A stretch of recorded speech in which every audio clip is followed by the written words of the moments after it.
Last year, we invited you to join in on us going through Dorothy's adventures in Oz. This year, we go back to Oz and find out what happened after Dorothy left. This is Scarecrow's Sunday. For thanks to Junior Classic Books and Fairy Tales, we'll be reading through The Marvelous Land of Oz. After I let people know that I'm streaming, and I'll be right back.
All right, let's get into the book. Before we do, I have had interest in how do I do this. This might give you a little bit of a hint. Welcome. This software represents game content, characters, sounds, etc. of the original games. The porting of games from original game systems may result in minor changes to the game display and sound. These changes do not affect gameplay. Some features included in the original game may not be available in the Wii U Virtual Console versions of the game. Press R during gameplay to open the Virtual Console menu, where you can take advantage of special features.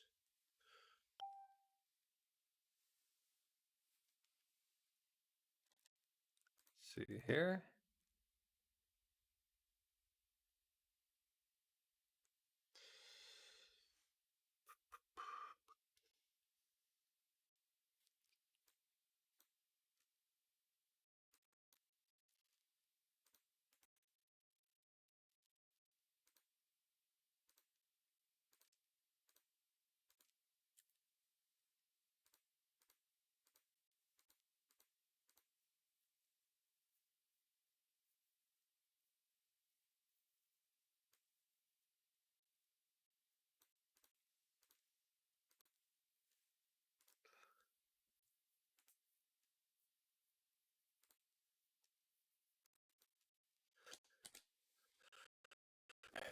Forgot to do this.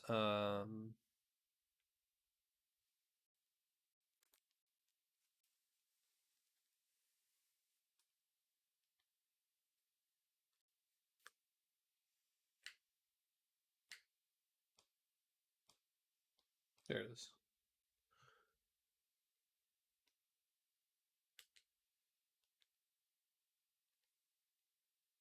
There it is. Okay. It's been a bit, so it kind of reset, I guess. Junior Classic Books and Fairytales. This collection includes historical texts and old translations with words and expressions that could be considered inappropriate in a modern context. Anything from a certain age around nowadays, yes, it does. See, that's usually just the way that it works.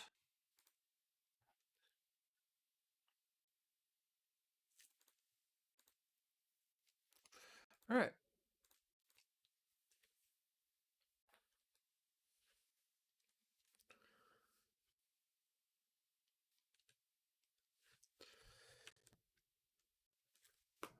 There you go.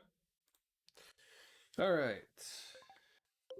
So, titles. Today's adventure is through Wonderland. Nope. Oz. Use those two sometimes.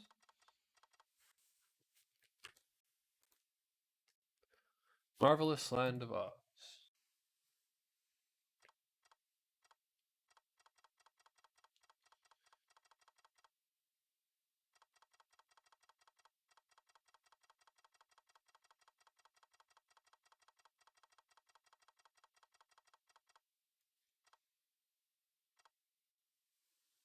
L. Frank Baum. The Marvelous Land of Oz.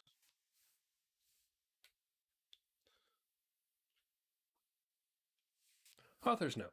After the publication of The Wonderful Wizard of Oz, I began to receive letters from children telling me of their pleasure in reading the story and asking me to write something more about the Scarecrow and the Tin Woods. At first, I considered these little letters frank and earnest, though they were in the light of pretty compliments, but the letters continued to come during succeeding months and even years. Finally, I promised one little girl who made a long journey to see me and prefer her request. And she is a Dorothy. By the way, that when 1,000 little girls had written me 1,000 little letters, asking for the Scarecrow and the Tin Woodsman, I would write the book. Either little Dorothy was a fairy in disguise and waved her magic wand, or the success of the stage production of Wizard of Oz made new friends for the story. For the 1,000 letters reached their destination long since, and many more followed them. And now, although pleading guilty to long delay, I've kept my promise in this book. L. Frank Baum. Chicago, June 1904. To those excellent good fellows and comedians, David C. Montgomery and Frank A. Stone, whose clever personations of the Tin Woodsman and the Scarecrow have delighted thousands of children through the land, this book is gratefully dedicated to the author. By the author. Yes. Tip manufactures Pumpkinhead. In the country of the Gillikins, which is at the north of the land of Oz, lived a youth called Tip. There was more to his name than that, for old Mombi often declared that his whole name was Tippertius. But no one was expected to say such a long word when Tip would do just as well. This boy remembered nothing of his parents, for he had been brought when quite young to be reared by the old woman known as Mombi, whose reputation, I am sorry to say, was none of the best. For the Gillikins people had reason to suspect her of indulging in magical arts, and therefore hesitated to associate with her. Mombi was not exactly a witch, because the good witch, who ruled that part of the land of Oz, had forbidden any other witch to exist in her dominion. So Tip's guardian, however much the might aspire to working magic, realized it was unlawful to be more than a sorceress, or at most a wizardess.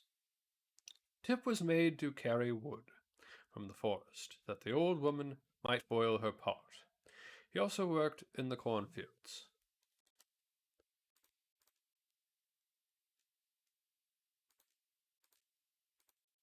Quick microphone check. Okay.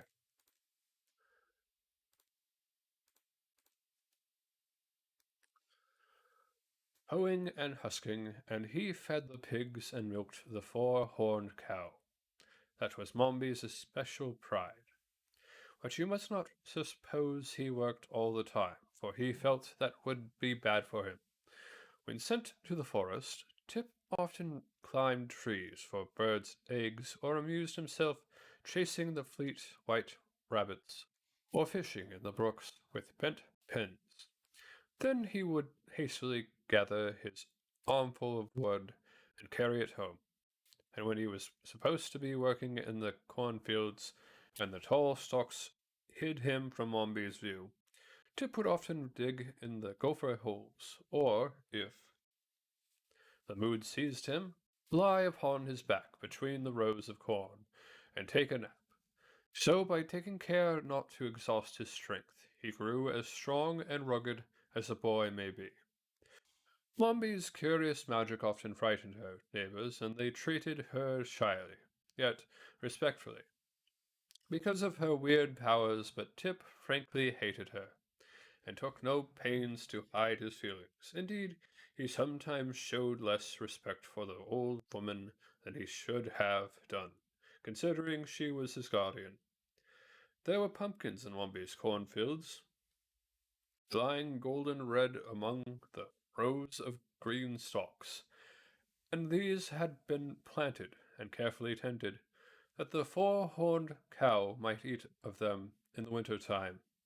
But one day, after the corn had all been cut and stacked, and Tip was carrying the pumpkins to the stable, he took a notion to make a jack-lantern, and try to give the old woman a fright with it. So he selected a fine big pumpkin one, with the lustrous orange-red color, and began carving it with the point of his knife. He made 2 round eyes, a 3-cornered nose, and a mouth shaped like a new moon. The face, when completed, could not have been considered strictly beautiful, but it wore a smile so big and broad, and was so jolly an expression, that even Tip laughed as he looked admiringly at his work. The child had no playmate, so he did not know that boys often dig out the insides of a pumpkin jack, and in the space thus made put a lighted candle to render the face more startling. But he conceived an idea of his own that promised to be quite as effective. He decided to manufacture the form of a man who would wear this pumpkin head and to stand it in a place where old Mombi would would meet it face to face. And then Said Chip to himself with a laugh. she'll squeal louder than the brown pig does when I pull her tail and shiver with fright worse than I did last year when I had the ague. He had plenty of time to accomplish this task, for Mombi had gone to a village to buy groceries. She said, and it was a journey of at least 2 days. So he took his axe to the forest and selected some stout, straight saplings, which he cut down and trimmed of all their twigs and leaves. From these he would make the arms and legs and feet of his man.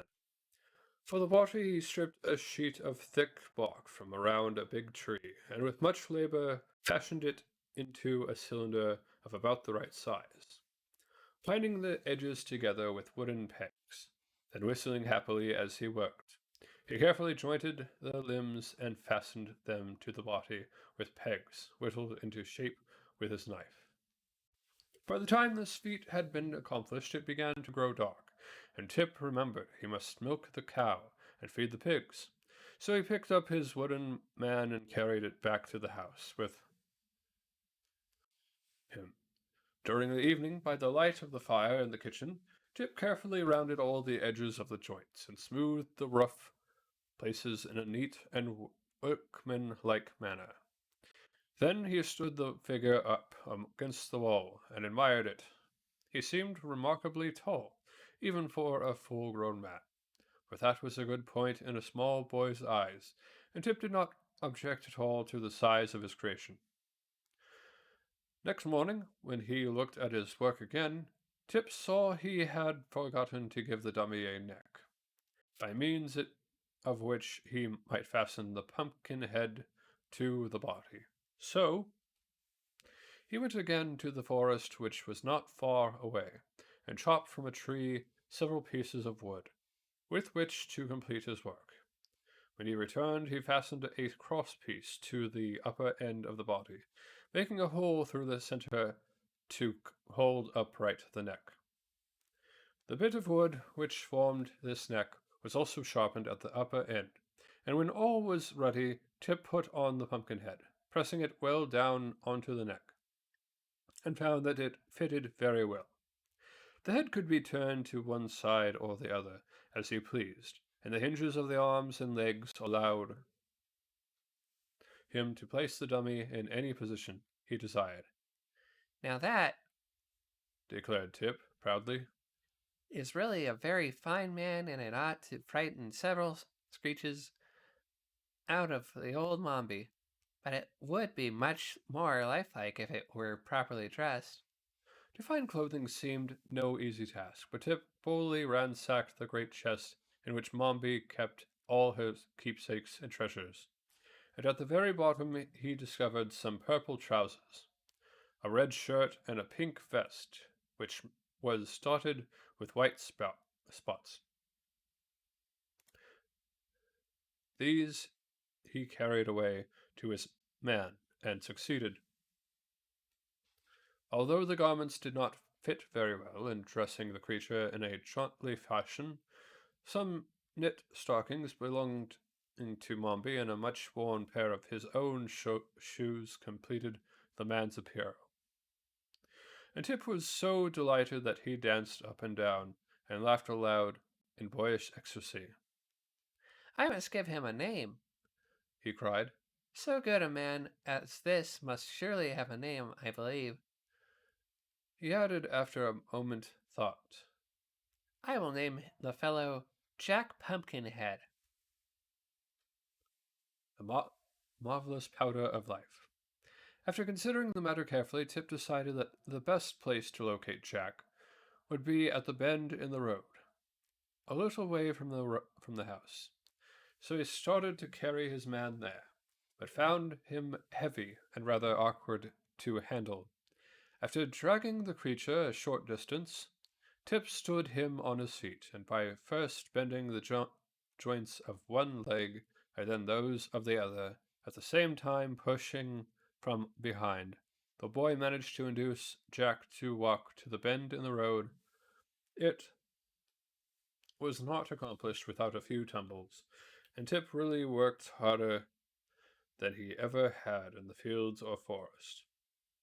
But a love of mischief urged him on, and it pleased him to test the cleverness of his workmanship.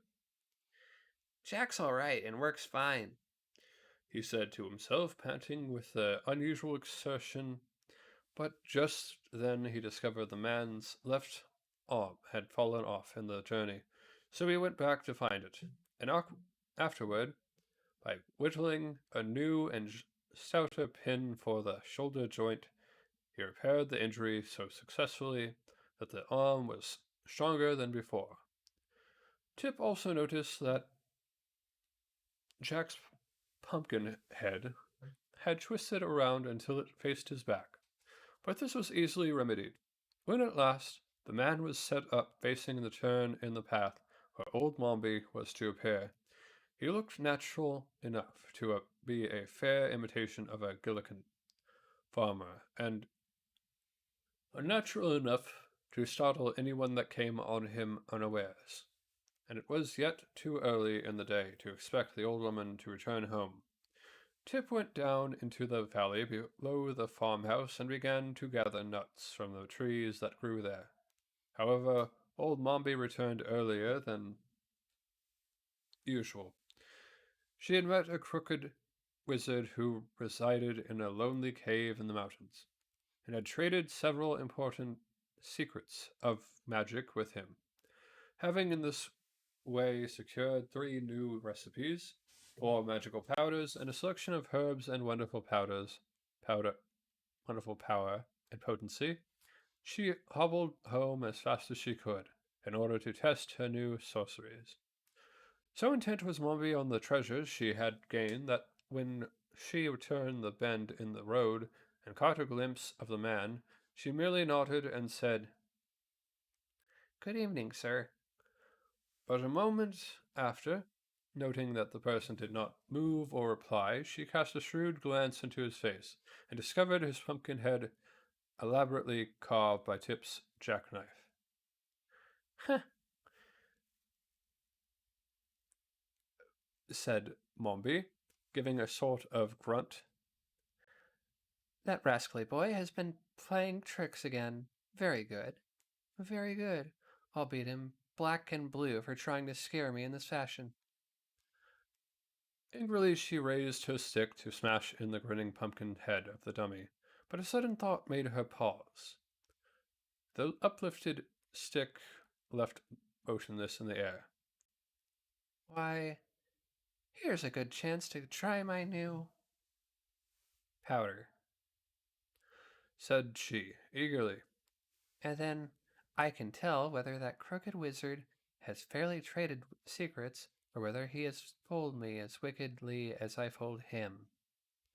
So she set down her basket and began fumbling in it for one of the precious powders she had obtained.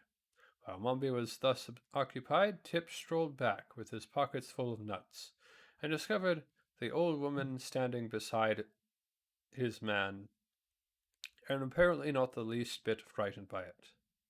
At first he was generally disappointed, but the next moment he became curious to know what Mombi was going to do. So he hid behind a hedge, where he could see without being seen, and prepared to watch. After some search, the woman drew from her basket an old pepper box, upon the faded label of which the wizard had written with a lead pencil. Powder of life. Aha! Here it is. She cried joyfully. And now, let us see if it is potent. The stingy wizard didn't give me much of it, but I guess there's enough for 2 or 3 doses.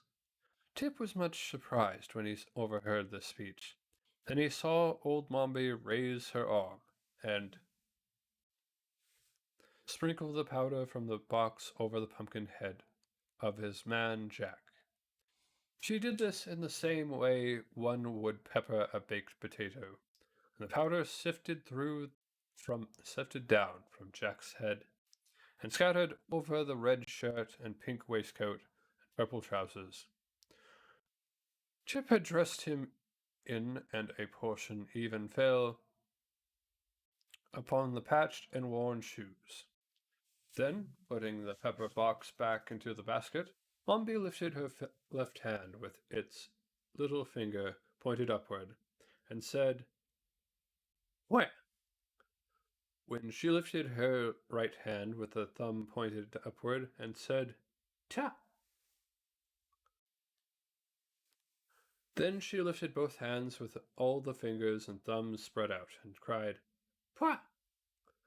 Jack Pumpkinhead stepped back a pace at this and said in a reproachful voice, "Don't yell like that. Do you think I'm deaf?" Old Mombi danced around him, frantic with delight. "He lives! He lives!" she screamed. "He lives! He lives!" Then she threw her stick into the air and caught it as it came down, and she hugged herself with both arms and tried to do a step of the jig, and all the time she repeated rapturously, "He lives! He lives! He lives!" Now you may well suppose that Tip observed all this with amazement. At first he was so frightened and horrified that he wanted to run away, but his legs trembled and shook so badly that he couldn't. Then it struck him as a very funny thing for Jack to come to life, especially as the expression on his pumpkin face was so droll and comical. It excited laughter on the instant.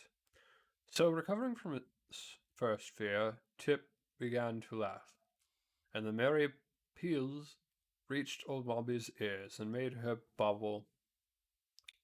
hobble quickly to the hedge, where she seized Tip's collar and dragged him back to where she had left her basket and the pumpkin-headed man. "You naughty, sneaking, wicked boy!" she exclaimed furiously. "I'll teach you to spy out my secrets and to make fun of me." "I wasn't making fun of you," protested Tip. "I was laughing at old Pumpkinhead. Look at him. Isn't he a picture, though?" I hope you are not reflecting on my personal... I hope you are not... That was Jack. "I hope you are not reflecting on my personal appearance," said Jack, and it was so funny to hear his grave voice while his face continued to wear its jolly smile that Tip again burst into a peal of laughter. Even Mombi was not without a curious interest in the man her magic had brought to life, for after staring at him intently, she presently asked, "What do you know?" "Well, that it is hard to tell," replied Jack, "for although I feel that I know a tremendous lot, I am not yet aware, how much there is in the world to find out about. It will take me a little time to discover whether I am very wise or very foolish."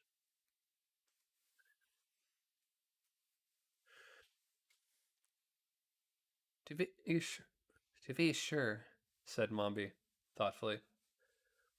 "But what are you going to do with him now he is alive?" "And what are you going to do with him now that he is alive?" asked Tip, wondering.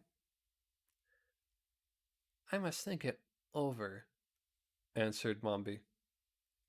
"But We must get him home at once, for it is growing dark. Help the pumpkin-headed man to walk.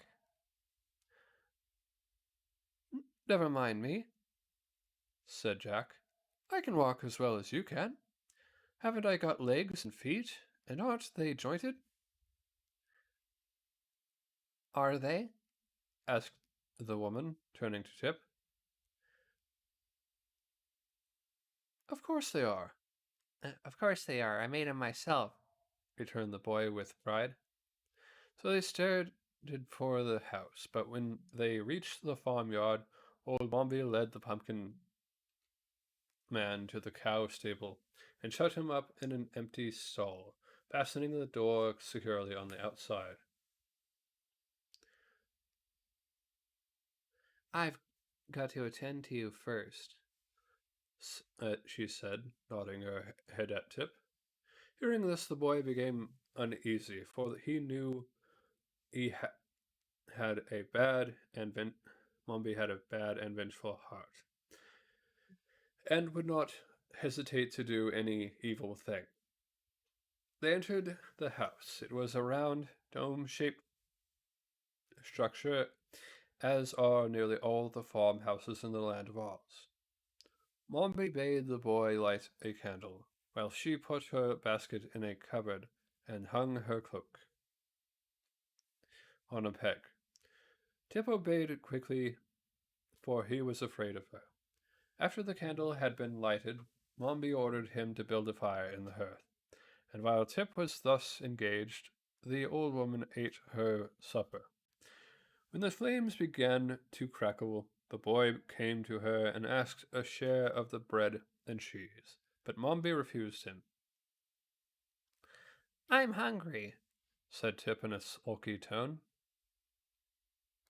You won't be hungry long, replied Mombi with a grim look. The boy didn't like this speech, for it sounded like a threat, but he happened to remember he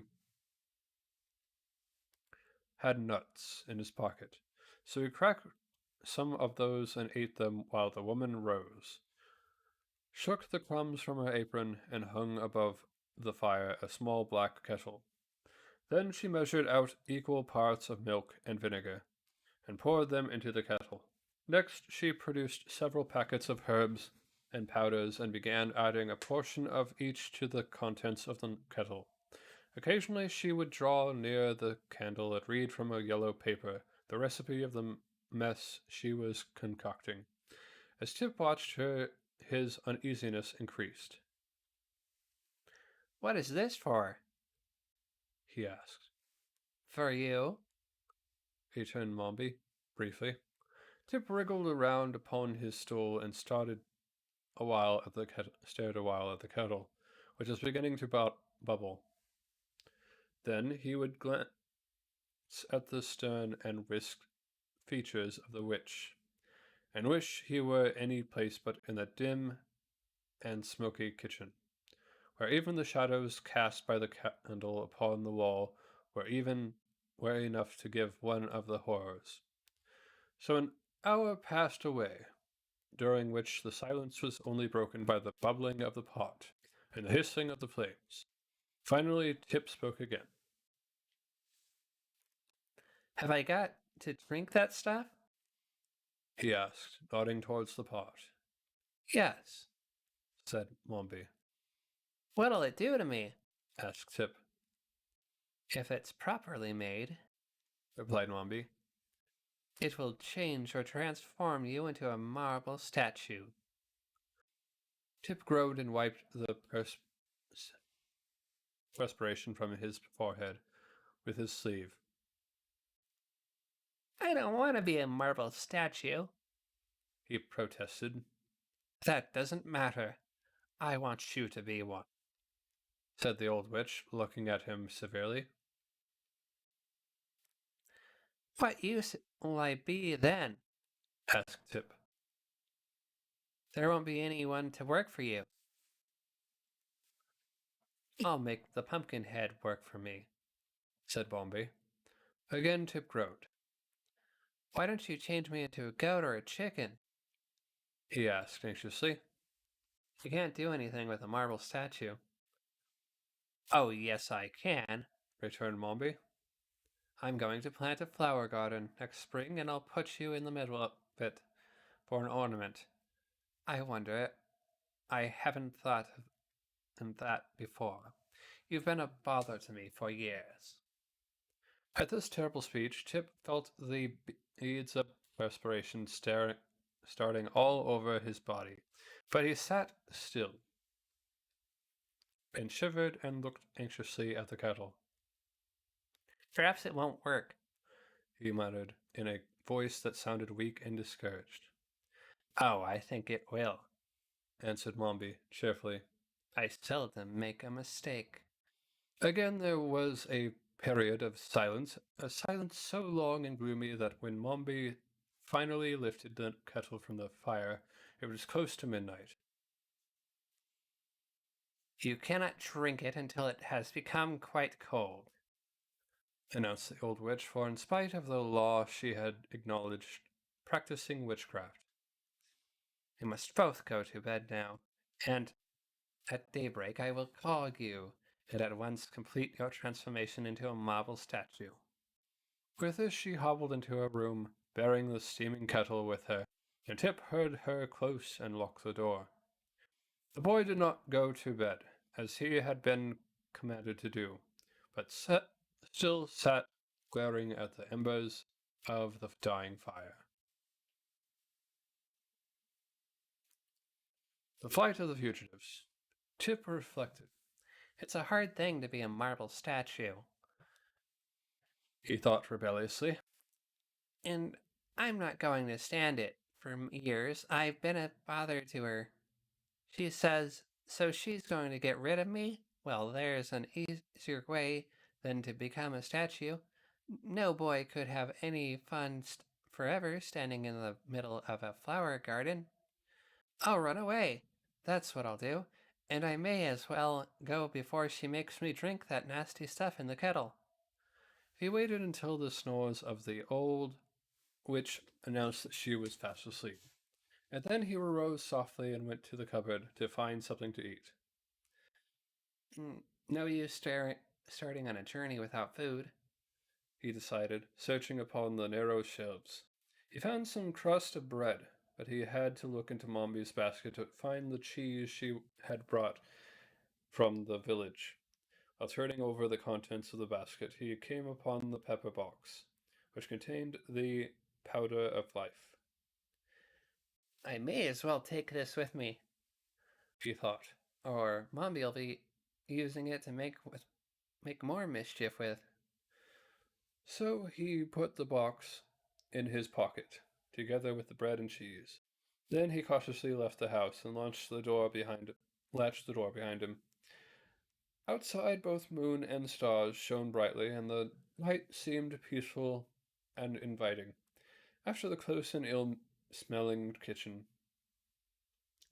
I'll be glad to get away, said Tip softly, for I never did like that old woman. I wonder how I ever came to live with her. He was walking slowly towards the road when a thought made him pause. I don't like to leave Jack Pumpkinhead to the tender mercies of old Mombi, he muttered.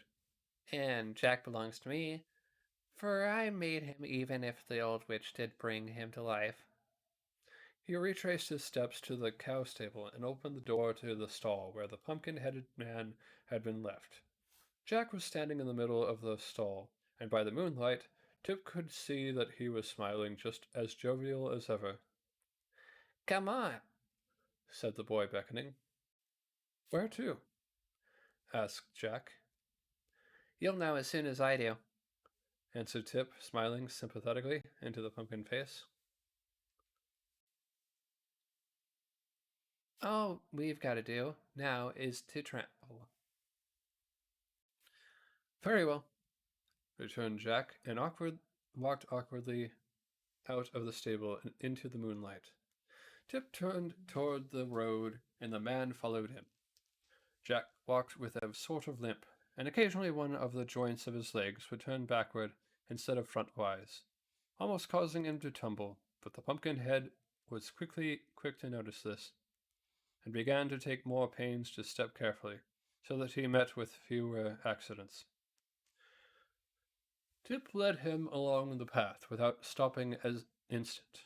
They could not go very fast, but they walked steadily. And by the time the moon sank away and the sun peeped over the hills, they had traveled so great a distance that the boy had no reason to fear pursuit from the old witch. Moreover, he had turned first into one path and then into another, so that should anyone follow them, it would prove very difficult to guess which way they had gone or where to seek them. Fairly satisfied that he had escaped for a time, at least, being turned into a marble statue, the boy stopped his companion and seated himself upon a rock by the roadside. "Let's have some breakfast," he said. Jack Pumpkinhead watched him curiously, but refused to join in the repast. "I don't seem to be made the same way you are," he said. "I know you are not," returned Tip, "for I made you." "Oh, did you?" asked Jack. "Certainly, and put you together and carved your eyes and nose and ears and mouth," said Tip proudly. "and dressed you." Jack looked at his body and limbs critically. "It strikes me you made a very good job of it," he remarked. "Just so," replied Tip modestly, for he began to see certain defects in the construction of his man. "If I'd known we were going to travel together, I might have been a little more particular."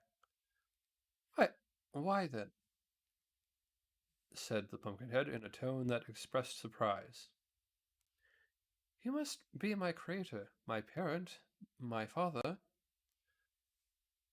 "Or your inventor," replied the boy with a laugh. "Yes, my son, I really believe I am." "Then I owe you obedience," continued the man. "And you owe me support." "That's it exactly," declared Tip, jumping off. "So let us be off." "Where are we going?" asked Jack when they had resumed their journey.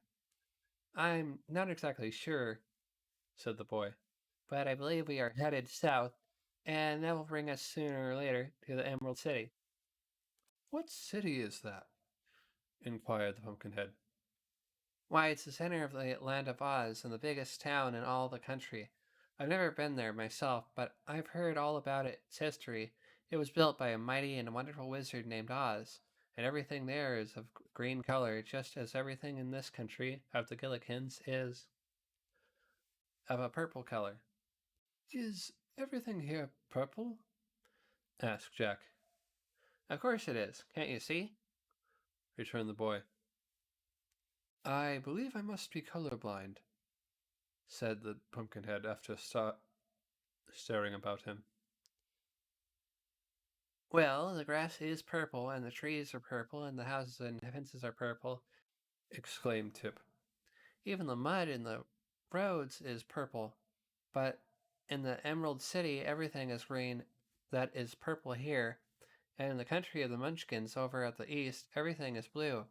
And in the south country of the Quadlings, everything is red. And in the west country of the Winkies, where the Tin Woodsman rules, everything is yellow." "Oh," said Jack. Then, after a pause, he asked, "Did you say a Tin Woodsman rules the Winkies?" "Yes." He was one of those who "Yes, he was one of those who helped Dorothy to destroy the Wicked Witch of the West, and the Winkies were so grateful that they invited him to become their ruler, just as the people of the Emerald City invited the Scarecrow to rule them." "Dear me," said Jack. "I'm getting confused with all this history. Who is the Scarecrow?" "Another friend of Dorothy's," replied Tip. And who is Dorothy? She was a girl that came here from Kansas, a place in the big outside world. She got blown to the land of Oz by a cyclone, and while she was here, the Scarecrow and the Tin Woodsman accompanied her on her travels. And where is she now? Inquired the Pumpkinhead. Linda the Good, who rolls the quadlings, sent her home again, said the boy.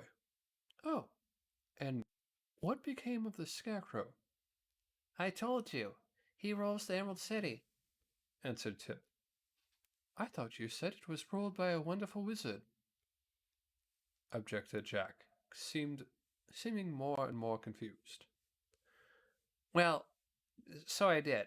Now pay attention, and I'll explain it, said Tip, speaking slowly and looking the smiling Pumpkinhead squarely in the eye.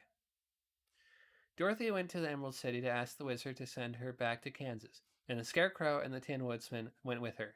But the wizard couldn't send her back because he wasn't so much of a wizard as he might have been. And then they got angry at the wizard and threatened to expose him. So the wizard made a big balloon and escaped in it, and no one has ever seen him since. Now, that is very interesting history, said Jack, well pleased. And I understand it perfectly. All but the explanation. I'm glad you do, responded Tip. After the wizard was gone, the people of the Emerald City made His Majesty the Scarecrow their king, and I have heard that he became a very popular ruler. Are we going to see this king? Asked Jack with interest. I think we may as well, replied the boy. Unless you have something better to do. Oh, no, dear father, said the Pumpkinhead. I am quite willing to go wherever you please. Tip makes an experiment in magic.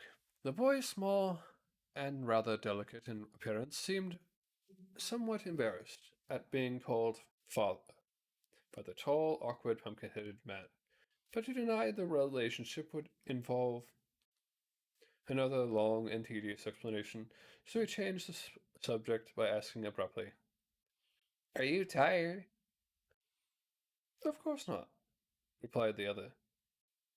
But, he continued after a pause, it is quite certain I shall wear out my wooden joints if I keep on walking. Tip reflected as they journeyed on that this was true. He began to regret that he had not constructed the wooden limbs more carefully and substantially. Yet how could he have ever guessed that the man he had made merely to scare old Mombi would be brought to life by means of a magical powder contained in an old pepper box. So he ceased to reproach himself, and began to think how he might yet remedy the deficiencies of Jack's weak points. While thus engaged, they came to the edge of a wood, and the boy sat down to rest upon an old sawhorse that some woodcutter had left there. Why don't you sit down? He asked the Pumpkinhead. Why don't you sit down? He asked the Pumpkinhead. Won't it strain my joints? Inquired the other. Of course not. It'll rest them, declared the boy. So Jack tried to sit down, but as soon as he bent his joints further than usual, they gave way altogether, and he came clattering to the ground with such a crash that Tip feared he was entirely ruined. He rushed to the man, lifting him to his feet, straightened his arm and legs, and felt of his head to see if by chance it had become cracked. But Jack seemed to be in pretty good shape after all, and Tip said to him, I guess he'd better remain standing here after. It seems the safest way. Very well, dear father. Just as you Just as you say, replied the smiling Jack, who had been in no wise confused by his tumble. Tip sat down again. Presently the Pumpkinhead asked, "What is that thing you are sitting on?" "Oh, this is a horse," replied the boy carelessly. "What is a horse?" demanded Jack. "A horse? Why, there are two kinds of horses," replied Tip, slightly puzzled how to explain. "One kind of horse is alive and has four legs and a head and a tail, and people ride on its back." "I understand," said Jack cheerfully. "That's the kind of horse you're sitting on." "No, it isn't," answered Tip promptly. "Why not? That one has four legs and a head and a tail." Tip looked at the sawhorse more carefully and found that the Pumpkinhead was right. The body has been formed from a tree trunk and a branch that had been left sticking up at one end that looked very much like a tail. In the other end were two big knots that resembled eyes, and a place that had been chopped away that might easily be mistaken for the horse's mouth. As for the legs, they were four straight limbs cut from trees and stuck into the body, being spread wide apart so that the sawhorse would stand firmly when a log was laid across it to be sawed. "This thing resembles a real horse, but more than I imagined," said Tip, trying to explain. "But a real horse is alive and trots and prances and eats oats, while this is nothing more than a dead horse, made of wood and used to saw logs apart." If it were alive, wouldn't it trot and prance and eat oats? Inquired the Pumpkinhead. "It would trot and prance, perhaps, but it wouldn't eat oats," replied the boy, laughing at the idea. "And of course it can't ever be alive because it is made of wood." So am I, answered the man. Tip looked at him in surprise. "Why, so you are," He exclaimed. "and the magic powder that brought you to life is here in my pocket." He brought out the pepper box, and eyed it curiously. "I wonder," Said he musingly, "if it would bring the sawhorse to life." "if it would," returned Jack calmly, for nothing seemed to surprise him, "I could ride on its back, and that would save my joints from wearing out." "I'll try it," cried the boy, jumping up. "but I wonder if I can remember the words old Mombi said, and the way she held her hands up." He thought it over for a minute, and as he had watched carefully from the hedge every motion of the old witch and listened to her words, he believed he could repeat exactly what she had said and done. So he began by sprinkling some of the magic powder of life from the pepper box upon the body of the sawhorse. Then he lifted his left hand, with the little finger pointing upward, and said, "Where?" "What does that mean, dear father?" asked Jock curiously. "I don't know," answered Tip. Then he lifted his right hand with the thumb pointing upward and said, "Tit." "What's that, dear father?" inquired Jack. "It means you must keep quiet," replied the boy, provoking at being interrupted at so important a moment. "How fast I am learning," remarked the Pumpkinhead with his eternal smile. Tip now lifted both hands above his head, with all the fingers and thumbs spread out, and cried in a loud voice, "Poeh!" Immediately the sawhorse moved, stretched its legs, yawned with its chopped out mouth, and shook a few grains of powder off its back. The rest of the powder seemed to have vanished into the body of the horse. Good. Good, called Jack, while the boy looked on it in astonishment. You are a very clever sorcerer, dear father. Awakening of the Sawhorse. The Sawhorse, finding himself alive, seemed even more astonished than Tip. He rolled his naughty eyes from side to side, taking a first wondering view of the world in which he had now so important an existence. Then he tried to look at himself, but he had indeed no neck to turn, so that in the endeavor to see his body he kept circling around and around, without catching even a glimpse of it. His legs were stiff and awkward, for there were no knee joints in them, so that presently he bumped against Jack Pumpkinhead, and sent that personage tumbling upon the moss that lined the roadside.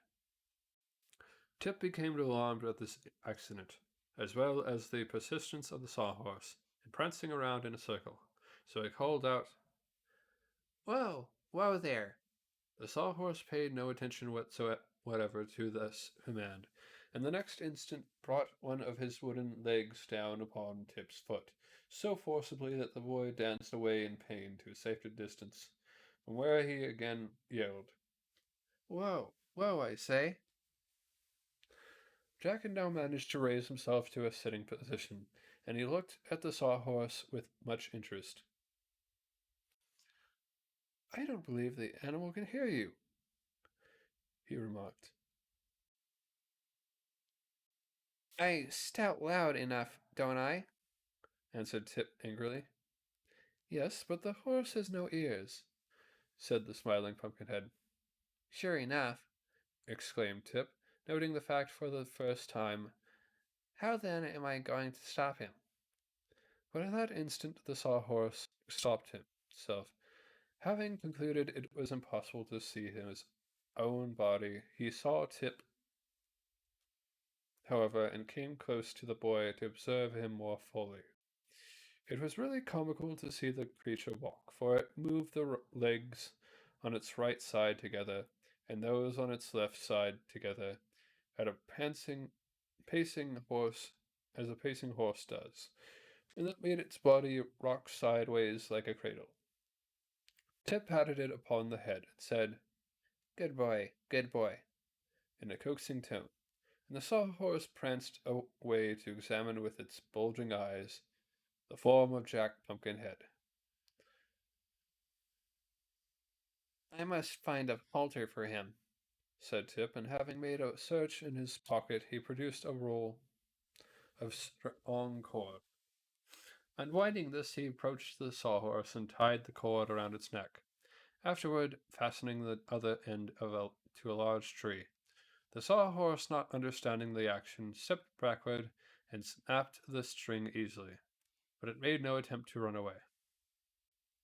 He's stronger than I thought, said the boy. And rather obstinate, too. Why don't you make him some ears? Asked Jack. Then you can tell him what to do. There's a splendid idea, said Tip. How did you happen to think of it? Why, I didn't think of it, answered the Pumpkinhead. I didn't need to, for it's the simplest and easiest thing to do. So Tip got out his knife and fashioned some ears out of the bark of a small tree. I mustn't make them too big, he said, as he whittled, or our horse would become a donkey. How is that? Inquired Jack from the roadside. Why, a horse has bigger ears than a man, and a donkey has bigger ears than a horse's, exclaimed Tip. Then, if my ears were longer, would I be a horse? Asked Jack. My friend, said Tip gravely, you'll never be anything but a pumpkinhead, no matter how big your ears are. Oh, returned Jack, nodding. I think I understand. If you do, you're a wonder, remarked the boy. but there's no harm in it, in thinking you understand. I guess these ears are ready now. Will you hold the horse while I stick them on? Certainly. If you'll help me up, said Jack. So Tip raised him to his feet, and the pumpkin head went to the horse and held its head while the boy bored 2 holes in it with his knife blade and inserted the ears. They make him look very handsome, said Jack admiringly. But those words, spoken close to the sawhorse, and being the first sounds he had ever heard, so startled the animal that he made a bound forward and tumbled Tip on one side and Jack on the other.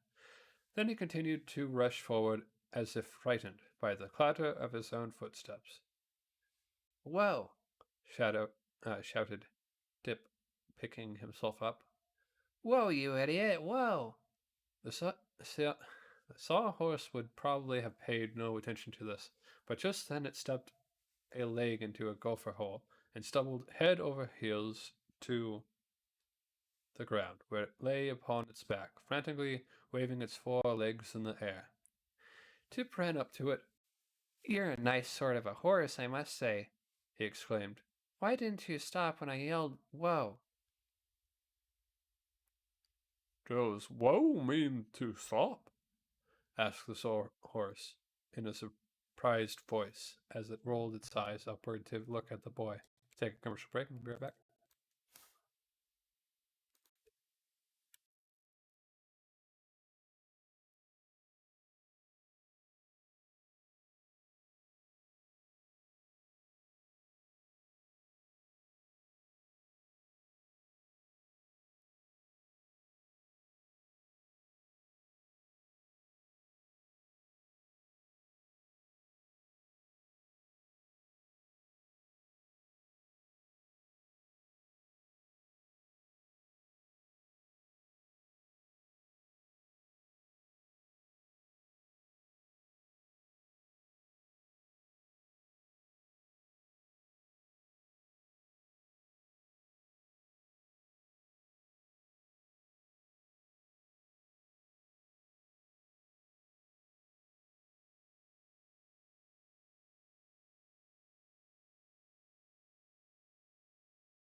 Does whoa mean to stop?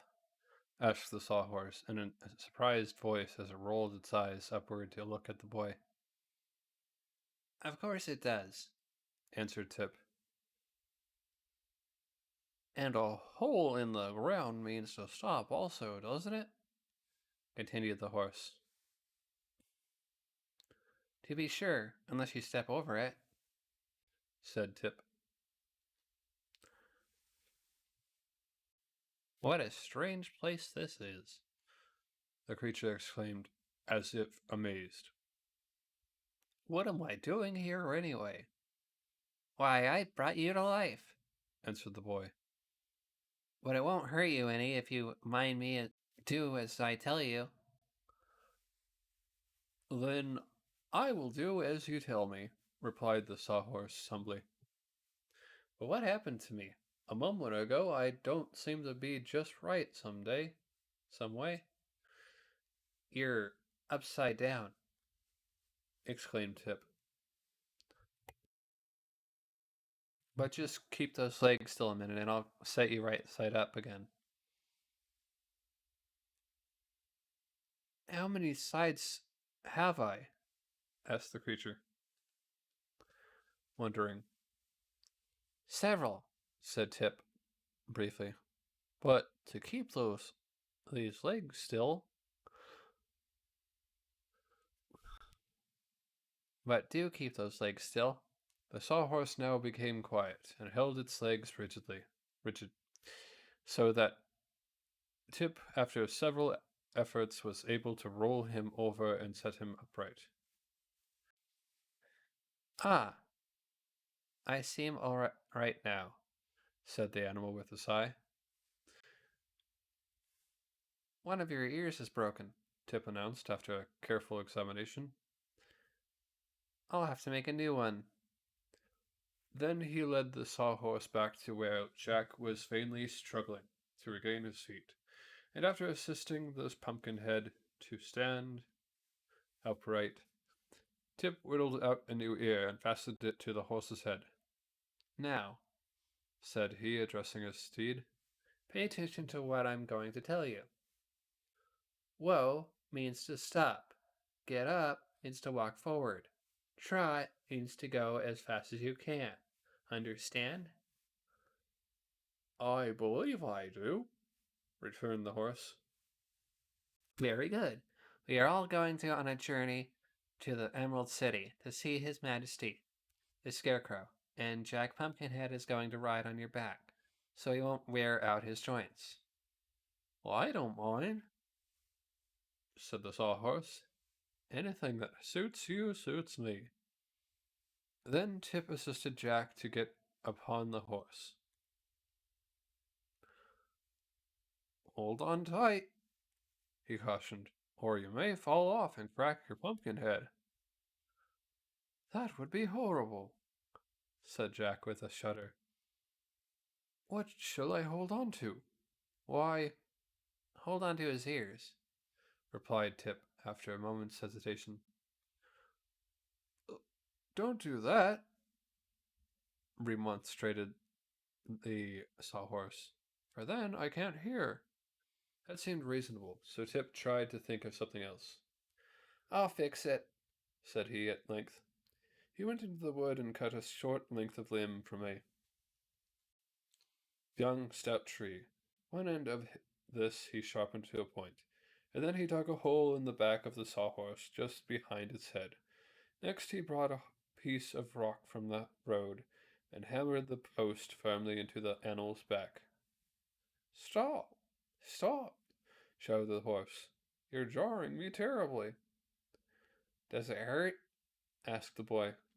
Not exactly hurt, answered the animal, but it makes me quite nervous to be jarred.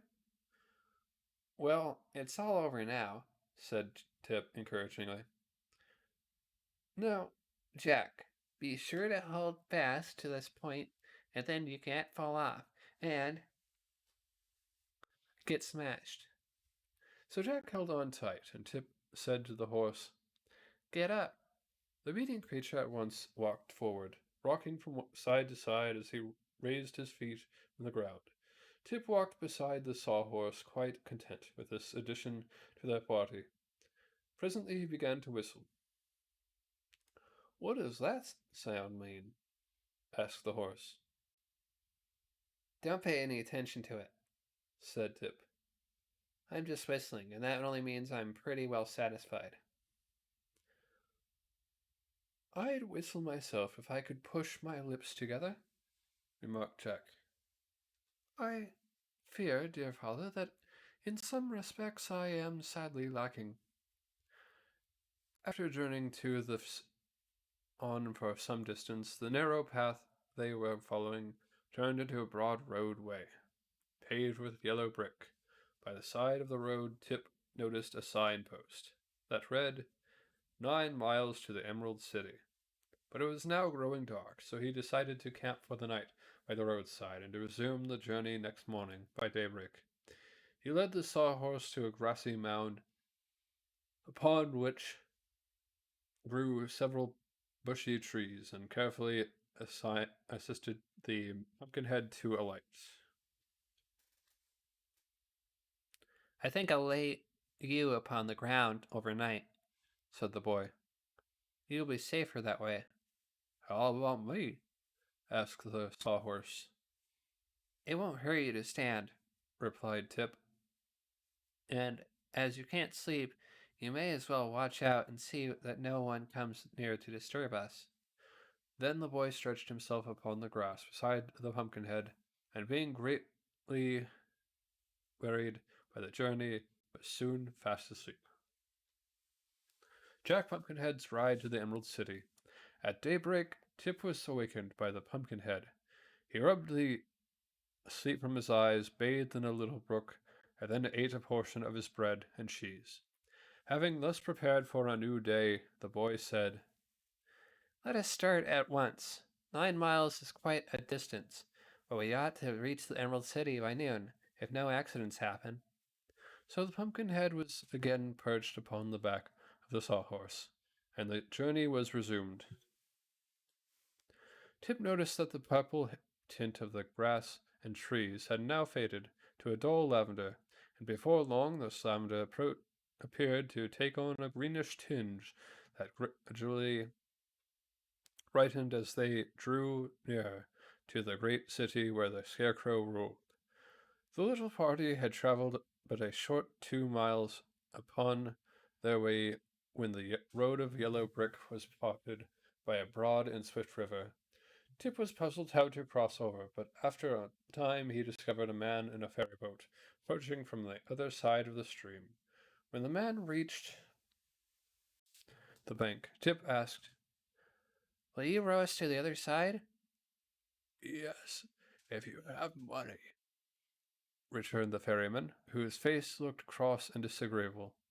But I have no money, said Tip. None at all? Inquired the man. Not at all, answered the boy. Then I'll not break my back rowing you over, said the ferryman decidedly. What a nice man, remarked the Pumpkinhead, smiling. The ferryman stared at him but made no reply. Tip was trying to think, for it was a great disappointment to him to find his journey so suddenly brought to an end. I must get to the Emerald City, he said to the boatman. But how can I cross the river if you do not take me? The man laughed, and it was not a nice laugh. That wooden horse will float, said he, and you can ride him across. As for the Pumpkinhead, loon who accompanies you, let him sink or swim, and won't matter greatly which. Don't worry about me, said Jack, smiling pleasantly upon the crabbed ferryman. I'm sure I ought to float beautifully. Tip thought the experiment was worth making. The sawhorse, who did not know what danger meant, offered no objection whatever. So the boy let it down into the water and climbed upon its back. Jack also waded up to his knees and grasped the tail of the horse, so that he might keep his pumpkin head above the water. Now, said Tip, instructing the sawhorse, if you wiggle your legs, you will probably swim. And if you swim, we should probably reach the other side. The sawhorse at once began to wiggle its legs, which acted as oars and moved the adventurers slowly across the river to the opposite side. So successfully was the trip that presently they were climbing, wet and dripping, up the grassy bank. Tip's trouser legs and shoes were thoroughly soaked, but the sawhorse had floated so perfectly that from his knees up the boy was entirely dry. As for the pumpkinhead, every stitch of his gorgeous clothing dripped water. The sun will soon dry us, Said Tip.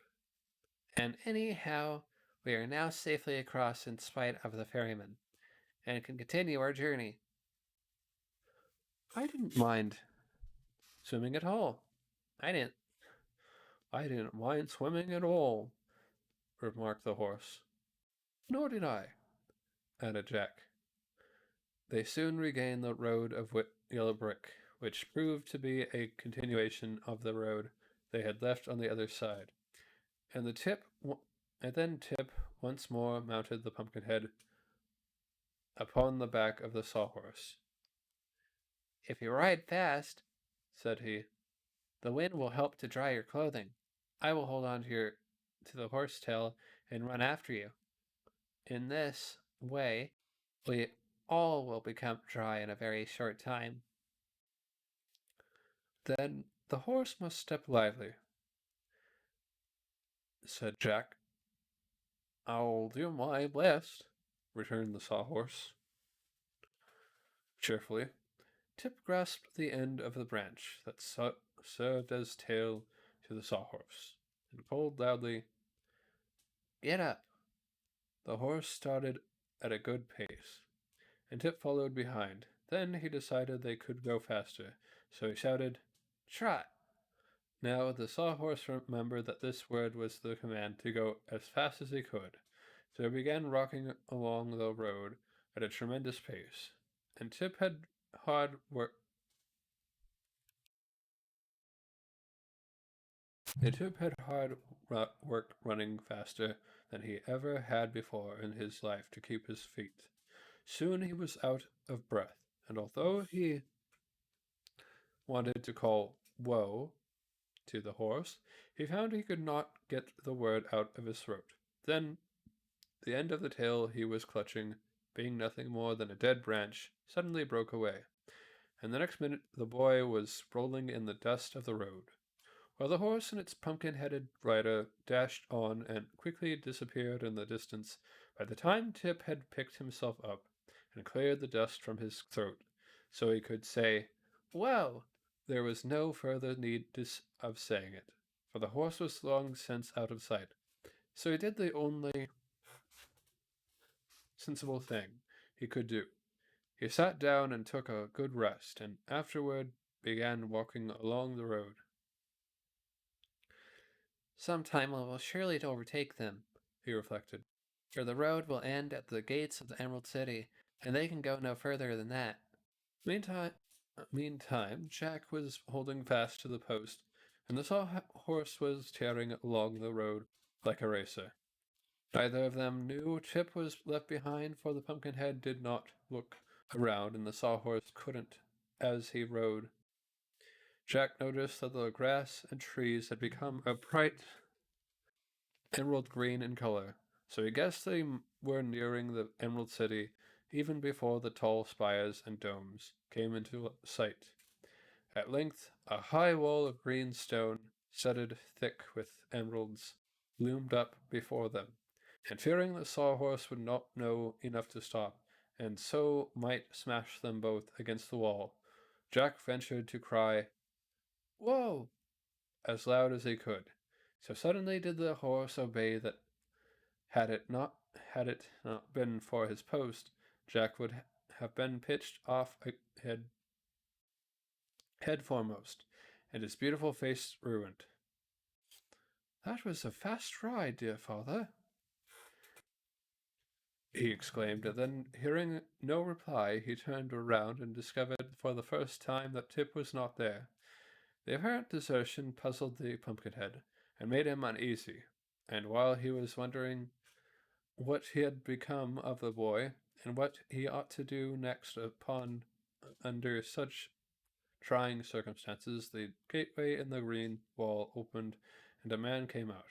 This man was a short and round with a fat face that seemed remarkably good natured. He was clothed all in green and wore a high peaked green hat upon his head and green spectacles over his eyes. Bowing before the Pumpkinhead, he said, I am the guardian of the gates of the Emerald City. May I inquire who you are, and what is your business? My name is Jack Pumpkinhead, returned the other, smiling. But as to my business, I haven't the least idea in the world what it is. The guardian of the gates looked surprised and shook his head as if dissatisfied with the reply. What are you, a man or a pumpkin? He asked politely. Both, if you please, answered Jack. And this wooden horse? Is it alive? Questioned the guardian. The horse rolled one naughty eye upward and winked at Jack. Then it gave a prance and brought one leg down on the guardian's toes. Ouch! Cried the man. I'm sorry. I asked that question, but the answer. I'm sorry I asked that question, but the answer is most convincing. Have you any errand, sir, in the Emerald City?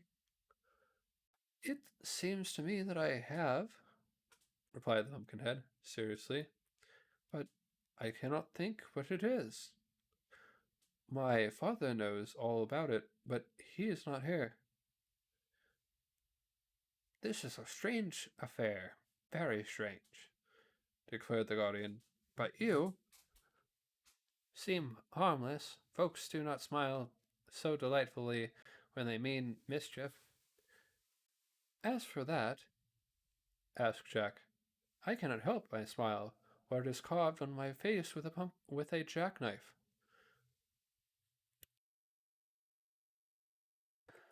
Well, come with me into my room, resumed the guardian, and I will see what can be done for you. So Jack rode the sawhorse through the gateway into a little room built into the wall. The guardian pulled a bell cord, and presently a very tall soldier clothed in green uniform entered the opposite door. This soldier carried a long green gun over his shoulder and had lovely green whiskers that fell quite to his knees. The guardian at once addressed him, saying, Here is a strange gentleman who doesn't know why he has come to the Emerald City or what he wants. Tell me, what shall we do with him? The soldier with the green whiskers looked at Jack with much care and curiosity. Finally, he shook his head so positively that little waves rippled down his whiskers, and then he said, Well, I must take him to meet His Majesty, the Scarecrow. But what will His Majesty the Scarecrow do with him?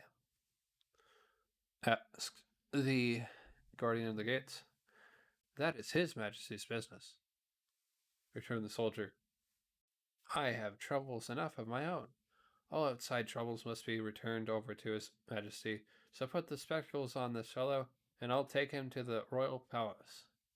So the guardian opened a big box of spectacles and tried to fit a pair of Jack's great round eyes. A pair to Jack's great round eyes. I haven't even a pair in stock that really cover those eyes up, said the little man, with a sigh. And your head is so big that I shall be obliged to tie the spectacles on. But why need I wear spectacles? Asked Jack. It's the fashion here. It's the fashion here, said the soldier. And they will keep you from being blinded by the glitter and glare of the gorgeous Emerald City. Oh, exclaimed Jack. Tie them on by all means. I don't wish to be blinded. Nor I, broke in the Sawhorse. So a pair of green spectacles was quickly fastened over the bulging knots that served in for eyes. Then the soldier with the green whiskers led them through the inner gates, and they at once found themselves in the main street of the magnificent Emerald City. Sparkling green gems ornated the fronts of the beautiful houses, and the towers and turrets were all faced with emeralds. Even the green marble pavement glittered with precious jewels, precious stones. It was indeed a grand and marvelous sight to one who beheld it for the first time. However, the Pumpkinhead and the Sawhorse, knowing nothing of wealth and beauty, paid little attention to the wonderful sights they saw through their green spectacles. They calmly followed after the green soldier and scarcely noticed the crowds of green people who stared at them in surprise. When a green dog ran out and barked at them, the Sawhorse promptly kicked at it with its wooden leg and sent the little animal howling into one of the houses.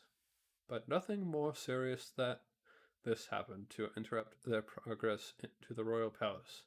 The Pumpkinhead wanted to ride up the green marble steps and straight into the Scarecrow's presence.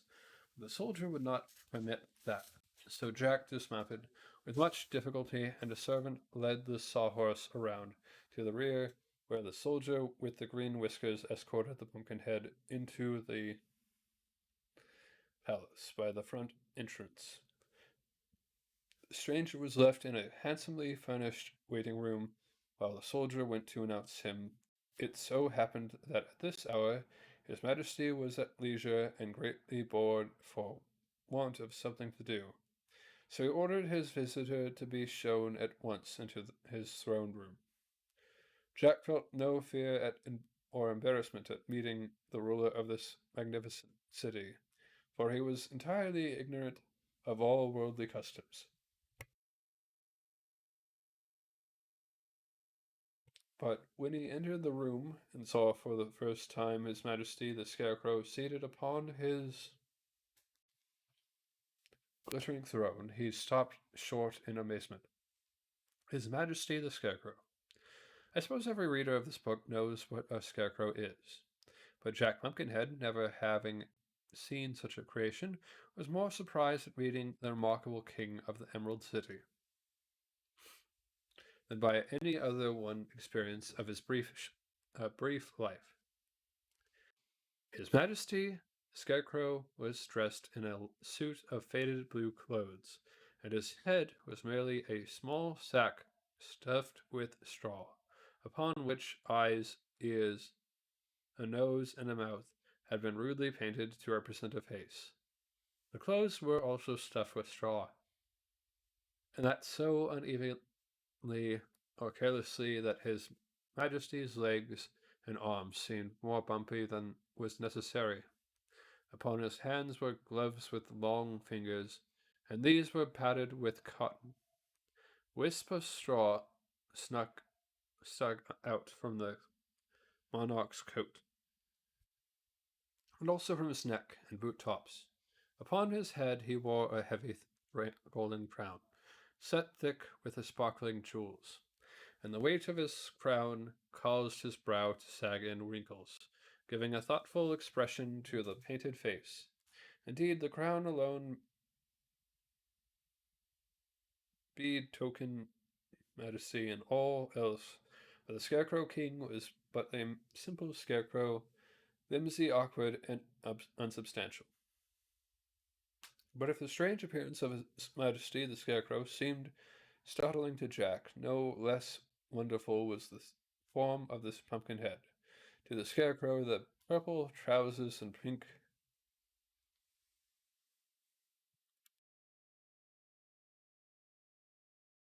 waistcoat and red shirt hung loosely over the wooden joints.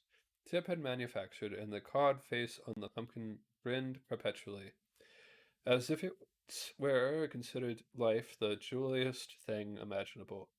At first, indeed, His Majesty thought his visitor was laughing at him, and was inclined to resent such a liberty, but it was not without reason that the Scarecrow had attained the reputation for being the wisest personage in the land of Oz.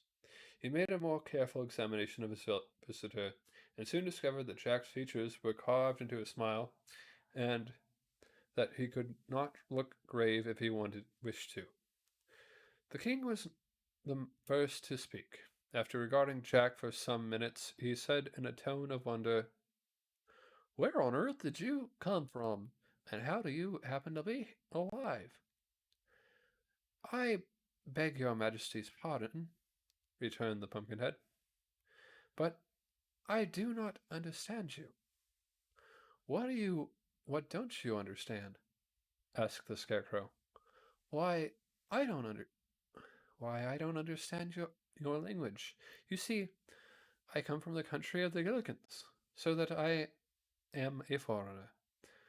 "Oh, to be sure!" exclaimed the Scarecrow.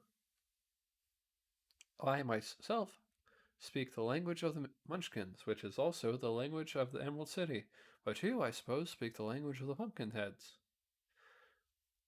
"Exactly so, your Majesty," replied the other, bowing. "So it will be impossible for us to understand one another." "Well, that is unfortunate, certainly," said the Scarecrow thoughtfully. "We must have an interpreter." "What is an interpreter?"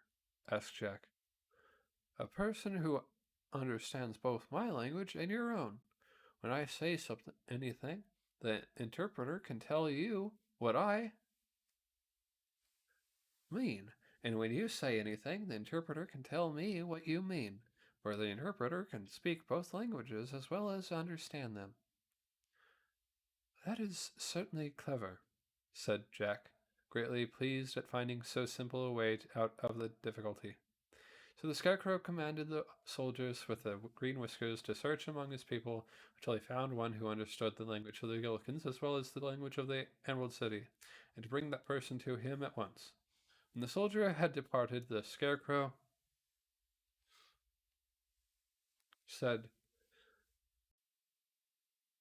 "Won't you take a chair while you are waiting?" "Your Majesty forgets that I cannot understand you," replied the Pumpkinhead. "If you wish me to sit down, you must make a sign for me to do so." The Scarecrow came down from his throne and rolled an armchair to a position behind the Pumpkinhead. Then he gave Jack a sudden push that sent him sprawling upon the cushions in so awkward a fashion that he doubled up like a jackknife, and had hard work to untangle himself. "Did you understand that sign?" asked His Majesty politely. "Perfectly," declared Jack, reaching up his arms to turn his head to the front, the pumpkin having twisted around upon the stick that supported it. "You seem hastily made," remarked the Scarecrow, watching Jack's efforts to straighten himself. "Not more so than your Majesty." "Not so more than your Majesty," was the frank reply. "There is this difference between us," said the Scarecrow, "that whereas I will bend and not break, you will break but not bend." At this moment the soldier returned leading a young girl by the hand. She seemed very sweet and modest, having a pretty face and beautiful green eyes and hair. A dainty green silk skirt reached to her knees, showing silk stockings embroidered with pods, and the green satin slippers with bunches of witches for decorations instead of bows or buckles. Upon her silken waistcoat and clover leaves were embroidered, and she wore a dainty little jacket trimmed with sparkling emeralds of a uniform size. "Why, it's little Jellia Jam!" exclaimed the Scarecrow The Green Maiden bowed her pretty head before him. Do you understand the language of the Gillikins, my dear? Yes, your majesty, she answered. For I was born in the North Country. Then you shall be our interpreter, said the Scarecrow, and explain to this Pumpkinhead all that I say, and also explain to me all that he says in this arrangement. Is this arrangement satisfactory? He asked, turning towards his guest. Very satisfactory indeed, was the reply. Then ask him to begin with, resumed the Scarecrow, returning to Jellia. What brought him to the Emerald City? But instead of this, the girl who had been staring at Jack said to him, You are certainly a wonderful creature. Who made you? A boy named Tip, answered Jack. What does he say? Inquired the Scarecrow. My ears must have deceived me. What did he say? He says that your majesty's brains seem to have come loose, replied the girl demurely. The Scarecrow moved uneasily upon his throne and felt at his head with the left hand. What a fine thing it is to understand 2 different languages, he said with a perplexed sigh. Ask him, my dear, if he has any objection to being put in jail for insulting the ruler of the Emerald City. I didn't insult you, protested Jack indignantly. Tut-tut, cautioned the Scarecrow. Wait until Jellia translates my speech. What have we got an interpreter for if you break out in this brash way? All right, I'll wait, replied the Pumpkinhead in a surly tone, although his face smiled as genially as ever. Translate the speech, young woman. His Majesty inquires if you are hungry, said Jellia. Oh, not at all, answered Jack more pleasantly. For it is impossible for me to eat. It's the same way with me, remarked the Scarecrow. What did he say, Jellia, my dear?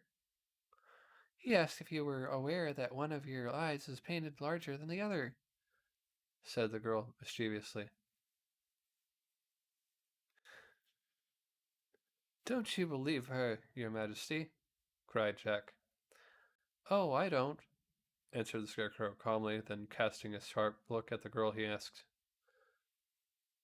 Are you quite certain you understand the languages of both the Gillikins and the Munchkins? Quite certain, your majesty, said Jellia Jam, trying hard not to laugh in the face of the royalty. Then how is it that I seem to understand them myself? Inquired the Scarecrow. Because they are one and the same, declared the girl, now laughing merrily. Does not your majesty know that in all the land of Oz but one language is spoken?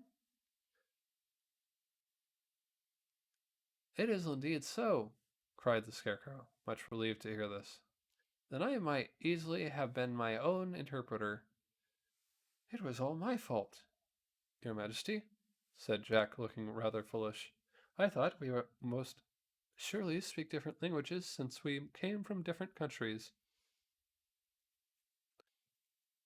This should be a warning to you never to think, returned the Scarecrow severely. For unless one can think wisely, it is better to remain a dummy, which you must certainly are. I am? Oh, I surely am, agreed the Pumpkinhead. It seems to me, continued the Scarecrow more mildly, that your manufacturer spoiled some good pies to create an indifferent man. I assure your majesty that I did not ask to be created, answered Jack. Ah, it was the same in my case, said the king pleasantly. And so, as we differ from all ordinary people, let us become friends. With all my heart, exclaimed Jack. What? Have you a heart? Asked the Scarecrow, surprised. No, that was only imaginative, I might say, a figure of speech, said the other. Well, prominently, your most prominent figure seems to be a figure of wood, so I must beg you to restrain an imagination which, having no brains, you have no right to exercise, suggested the Scarecrow, warningly. To be sure, said Jack without in the least comprehendingly. His Majesty then dismissed Jellia Jam and the soldier with the green whiskers, and when they were gone, he took his new friend by the arm and led him into a courtyard to play a game of quoits. Ginger's Army of Revolt.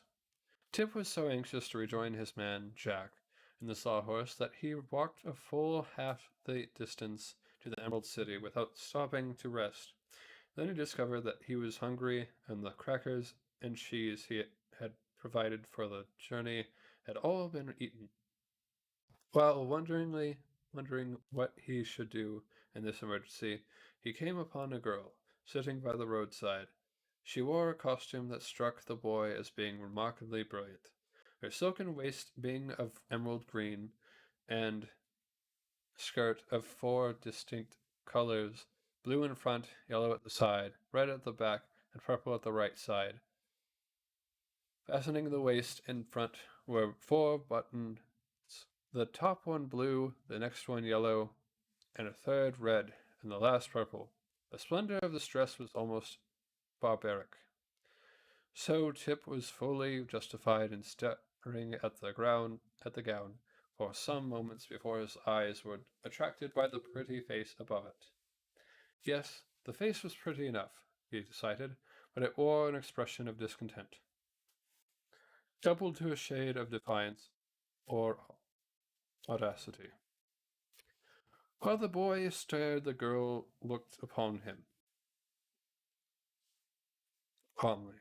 A lunch basket stood beside her, and she held a dainty sandwich in one hand and a hard-boiled egg in the other, eating with an evident appetite that aroused Tip's sympathy. He was just about to ask a share of the luncheon when the girl stood up and brushed the crumbs from her lap. There, she said she. It is time for me to go.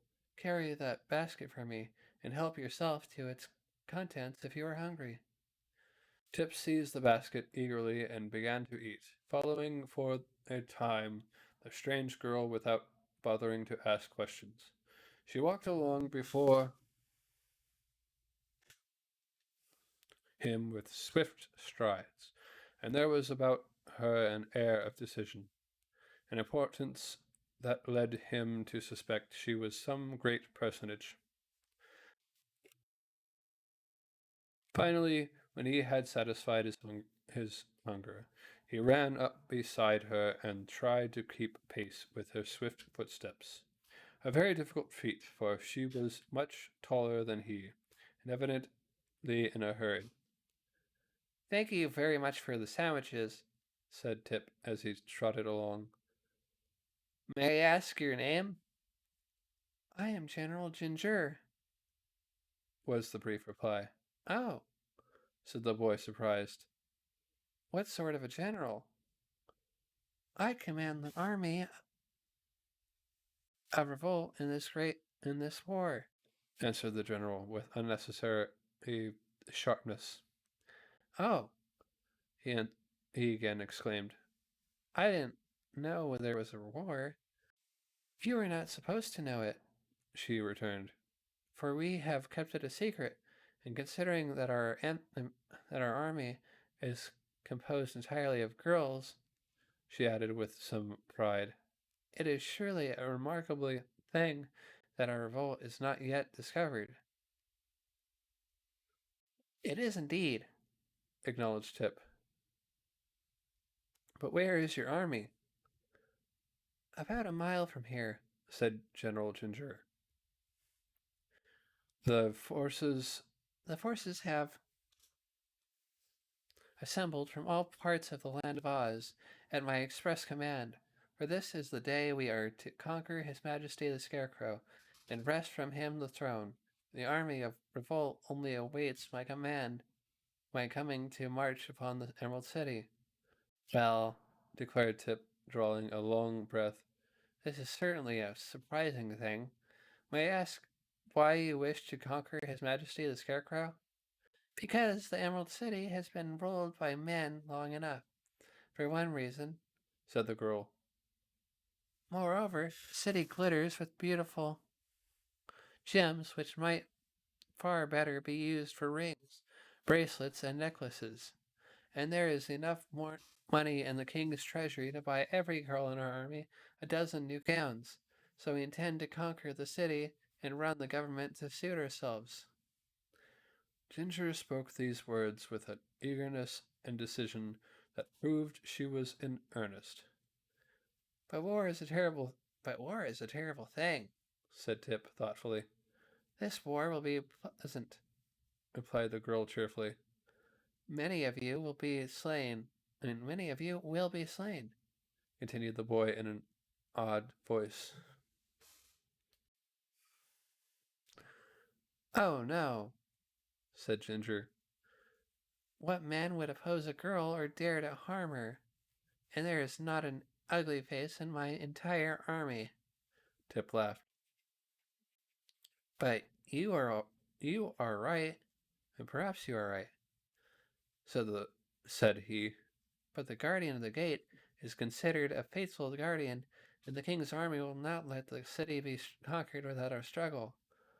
The army is old and feeble, replied General Ginger scornfully. His strength has all been used to grow whiskers, and his wife has such a temper that she has already pulled more than half of them out by the roots. When the wonderful wizard regained the soldier with the green whiskers was a very good royal army, where people feared the wizard, but no one is afraid of the scarecrow, so his royal army don't count for much in time of war.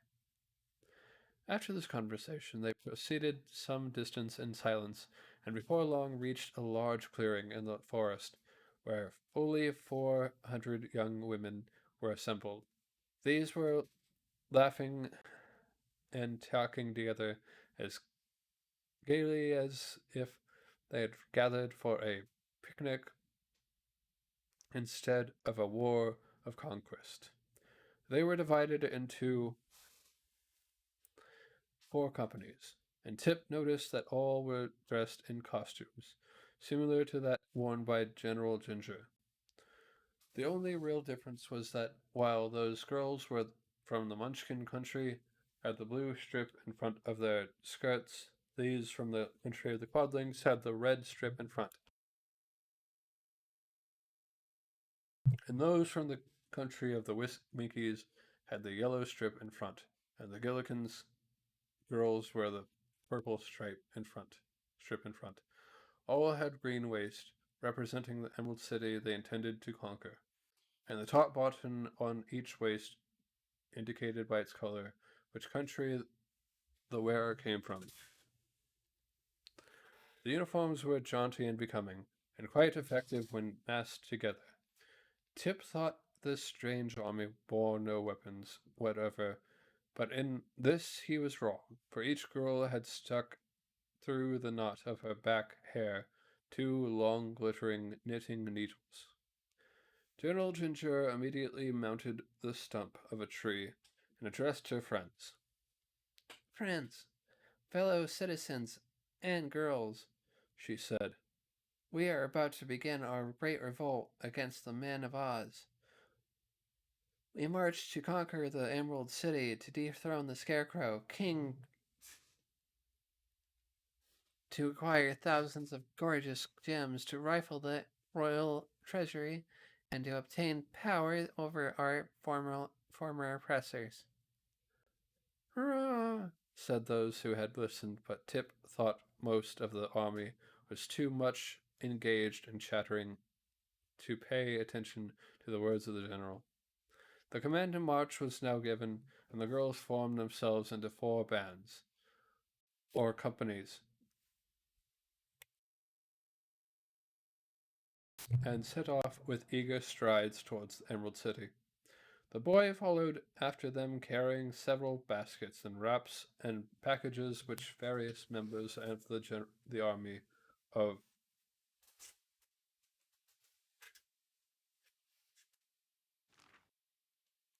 Revolt had placed in his care. It was not long before they came to the green granite hills of the city, and halted before the gateway.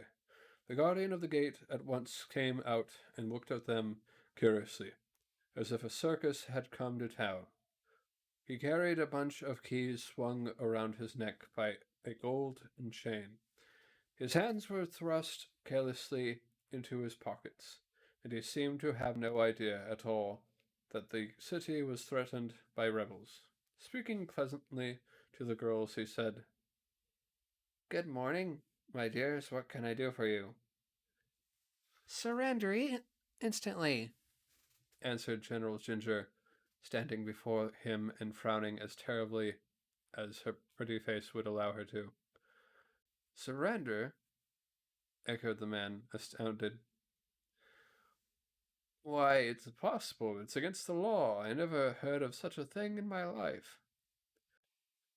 "Still, you must surrender," exclaimed the general fiercely.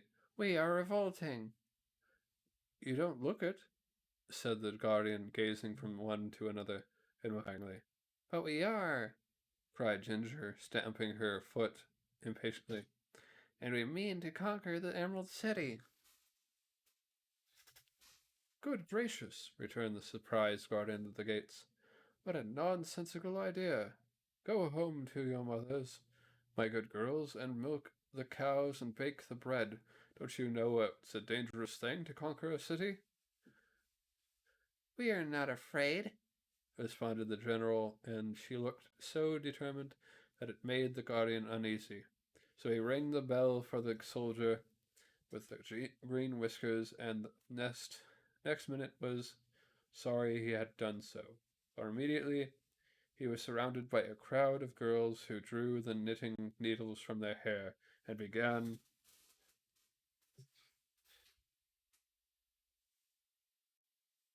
jabbing them at the guardian, with the sharp points dangerously near his fat cheeks and blinking eyes. The poor man howled loudly for mercy and made no resistance when Ginger drew the bunch of keys from around his neck. Followed by her army, the general now rushed to the gateway, where she was confronted by the Royal Army of Oz, which was the other name for the soldier with the green whiskers. "Halt!" he cried, and pointed his long gun full in the face of the leader. Some of the girls screamed and ran back, but General Ginger bravely stood her ground and said reproachfully, "Why, how now? Would you shoot a poor defenseless girl?" "No," replied the soldier, "but my gun isn't loaded." "Not loaded?" "No, for fear of accidents, and I've forgotten where I hid the powder and shot to load it with. But if you'll wait a short time, I'll try to hunt them down." "Don't trouble yourself," said Ginger cheerfully. Then she turned to her army and cried, "Girls, the gun isn't loaded." "Hooray!" shrieked the rebels, delighted at this good news, and they proceeded to rush down the soldier with the green whiskers in such a crowd that it was a wonder they didn't stick the knitting needles into one another. But the Royal Army of Oz was too much afraid of women to meet the onslaught. He simply turned about and ran with all his might toward the gate and toward the royal palace, where General Ginger and her mob flocked into the unprotected city. In this way was the Emerald City captured without a drop of blood, being being spilled. The army of revolt had become an army of conquerors. The Scarecrow plans an escape. Tip slipped away from the girls and followed swiftly after the soldiers with the green whiskers. The invading army entered the city more slowly, for they stopped to dig emeralds out of the walls and paving stones with the points of their knitting needles. So the soldier and the boy reached the palace before the news had spread that the city was conquered. The Scarecrow and Jack Pumpkinhead were still playing at quoits in the courtyard when the game was interrupted by the abrupt entrance of the Royal Army of Oz, who came flying in without his hat or gun, his clothes in sad disarray, and his long beard floating a yard behind him as he ran. Tell you one for me, said the Scarecrow calmly. What's wrong, my man? He added, addressing the soldier. Oh, your Majesty, the city is conquered, Gasped the royal army, who was all out of breath. This is quite sudden, said the Scarecrow. But please go and bar all the doors and windows of the palace while I show this Pumpkinhead how to throw a quoit. The soldier hastened to do this, while Tip, who had arrived at his heels, remained in the courtyard to look at the Scarecrow with wondering eyes. His Majesty continued to throw the quoits as coolly as if no danger threatened his throne, but the Pumpkinhead, having caught sight of Tip, ambled toward the boy as fast as his wooden legs would go. Good afternoon, dear parent, he cried delightedly. I'm glad to see you are here. That terrible sawhorse ran away with me. I suspected it, said Tip. Did you get hurt? Are you cracked at all? No, I arrived safely, answered Jack, and His Majesty has been very kind indeed to me. At this moment, the soldier with the green whiskers returned, and the Scarecrow asked, By the way, who has conquered me? A regime of girls gathered from the four corners of the land of Oz, replied the soldier, still pale with fear. But where was my standing army at the time? Inquired His Majesty, looking at the soldier gravely. Your standing army was running, answered the fellow honestly, but no man could face the terrible weapons of the invaders. Well, said the Scarecrow after a moment's thought, I don't mind much of the loss of my throne, for it's a tiresome job to rule over the Emerald City, but this crown is so heavy that it makes my head ache. But I hope that conquerors have no intention of injuring me, just because I happen to be the king. I heard them say, remarked Tip with some hesitation, that they intend to make a rag carpet of your outside and stuff your sofa cushions with your inside. Then I am really in danger, declared His Majesty positively. And it'll be wise for me to consider a means to escape. Where can you go? Asked Jack Pumpkinhead. Why, to my friend the Tin Woodsman, who rules over the Winkies and calls himself their emperor, was the answer. I am sure he will protect me. Tip was looking out the window. The palace is surrounded by the enemy, said he. It is too late to escape. They would soon tear you to pieces. The Scarecrow sighed. In an emergency, he announced, it is always a good thing to pause and reflect. Please excuse me while I pause and reflect. But we also are in danger,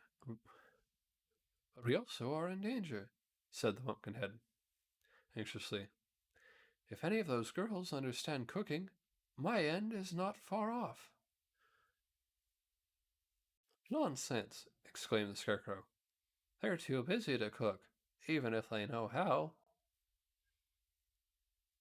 But should I remain here a prisoner for any length of time, protested Jack, I'm liable to spoil.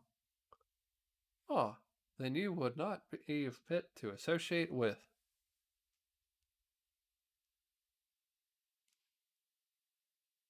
returned the Scarecrow. The matter is more serious than I suspected. You, said the Pumpkinhead gloomily, are liable to live for many years. My life is necessarily short, so I must take advantage of the few days that remain to me. There, don't worry, answered the Scarecrow soothingly. If you'll keep quiet long enough for me to think, I'll try to escape somewhat same way for us to all to escape. So the others waited in patient silence while the Scarecrow walked to a corner and stood with his face to the wall for a good 5 minutes. At the end of that time, he faced them with a more cheerful expression upon his painted face. Where is the sawhorse you wrote here? Where is the sawhorse you wrote here? He asked Pumpkinhead. Why, I said he was a jewel, and so your man locked him up in the royal treasury, said Jack. It was the only place I could think of, your majesty, adding the soldier, fearing he had made a blunder. Please take a commercial break. We'll be right back.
It pleases me very much, said the Scarecrow.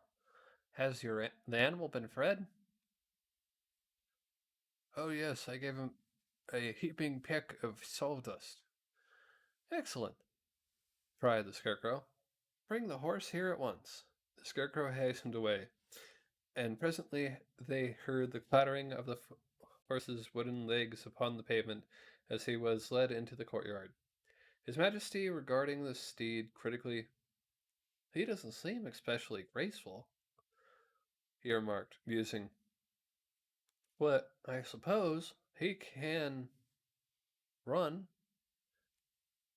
He can indeed, Said Tip, gazing upon the horse admiringly. Then, bearing us upon his back, he must make a dash through the ranks of the rebels, and carry us to my friend the Tin Woodsman, announced the Scarecrow. He can't carry 4, objected Tip. No, but he may be induced to carrying 3, said His Majesty. I shall therefore leave my royal army behind, for from the ease with which he was conquered, I have little confidence in his powers. Still, he can run, declared Tip, laughing. I expected this blow, said the soldier sulkily, but I can bear it. I shall disguise myself by cutting off my lovely green whiskers, and after all, it is no more dangerous to face those reckless girls than to ride this fiery, untamed wooden horse. Perhaps you are right, observed His Majesty, but for my part, not being a soldier, I am fond of danger. Now, my boy, you must mount first, and please sit as close to the horse's neck as possible. Tip climbed quickly to his place, and the soldier and the Scarecrow managed to hoist the pumpkin head to a seat just behind him. There remained so little space for the king that he was liable to fall off as soon as the horse started. Fetch a clothesline, said the king to his army, and tie us all together. Then, if one falls off, we will all fall off. And while the soldier was gone for the clothesline, His Majesty continued, It is well for me to be careful, for my very existence is in danger. I have to be as careful as you do, said Jack. Well, not exactly, replied the Scarecrow, for if anything happened to me, that would be the end of me. But if anything happened to you, they could use you for seed. The soldier now returned with a long line and tied all 3 firmly together, also lashing them to the body of the sawhorse. So there seemed little danger of their tumbling off. Now, open up the gates, commanded the Scarecrow, and we will make a dash to liberty or to death. The courtyard in which they were standing was located in the center of the great palace, which surrounded it on all sides, but in one place a passage led to an outer gateway, which by the soldier had barred by order of his sovereign. It was through this gateway His Majesty proposed to escape, and the royal army now led the sawhorse along the passage and unbarred the gate, which swung backward with a loud crash. Now, said Tip to the horse, you must save us all. Run as fast as you can for the gate of the city, and don't let anything stop you. Well, all right, answered the sawhorse gruffly, and dashed away so suddenly that Tip had to gasp for breath and hold firmly to the post he had driven into the creature's neck. Several of the girls who stood outside guarding the palace were knocked over by the sawhorse, Mad Rush. Others ran screamingly out of the way, and only 1 or 2 jabbed their knitting needles frantically at the escaping prisoners. Tip got one small prick in his left arm, was smarted for an hour afterward. But the needle had to effect upon the Scarecrow or Jack Pumpkinhead, who never even suspected they were being prodded.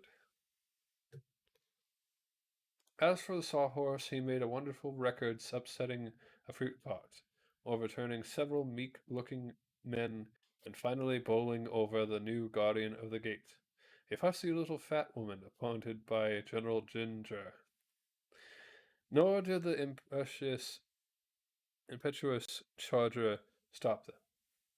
Once outside the walls for the Emerald City, he dashed along the road to the west, with fast and violent leaps that shook the breath out of the boy, and filled the Scarecrow with wonder. Jack had ridden at this mad rate once before, so he devoted every effort to holding with both hands his pumpkin head upon its stick, enduring, meantime, the dreadful jolting with the courage of a philosopher. Slow 'em up, shouted the Scarecrow. My straw is all shaking down into my legs.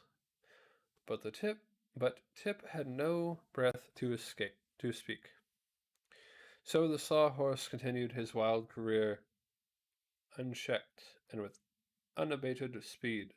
Presently they came to the banks of a wide river, and without a pause the wooden steed gave one final leap, and launched them all in mid-air.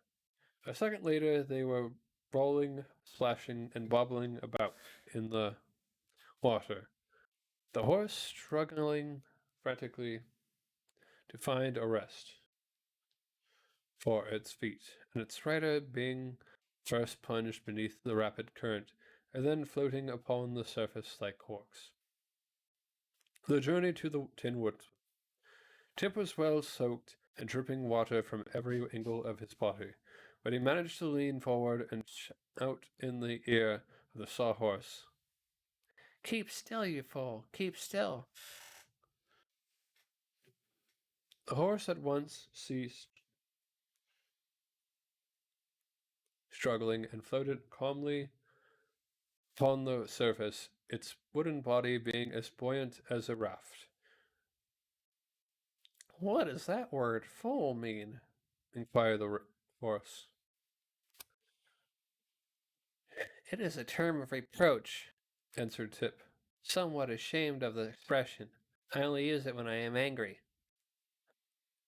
Then it pleases me to be able to call you a fool in return, said the horse.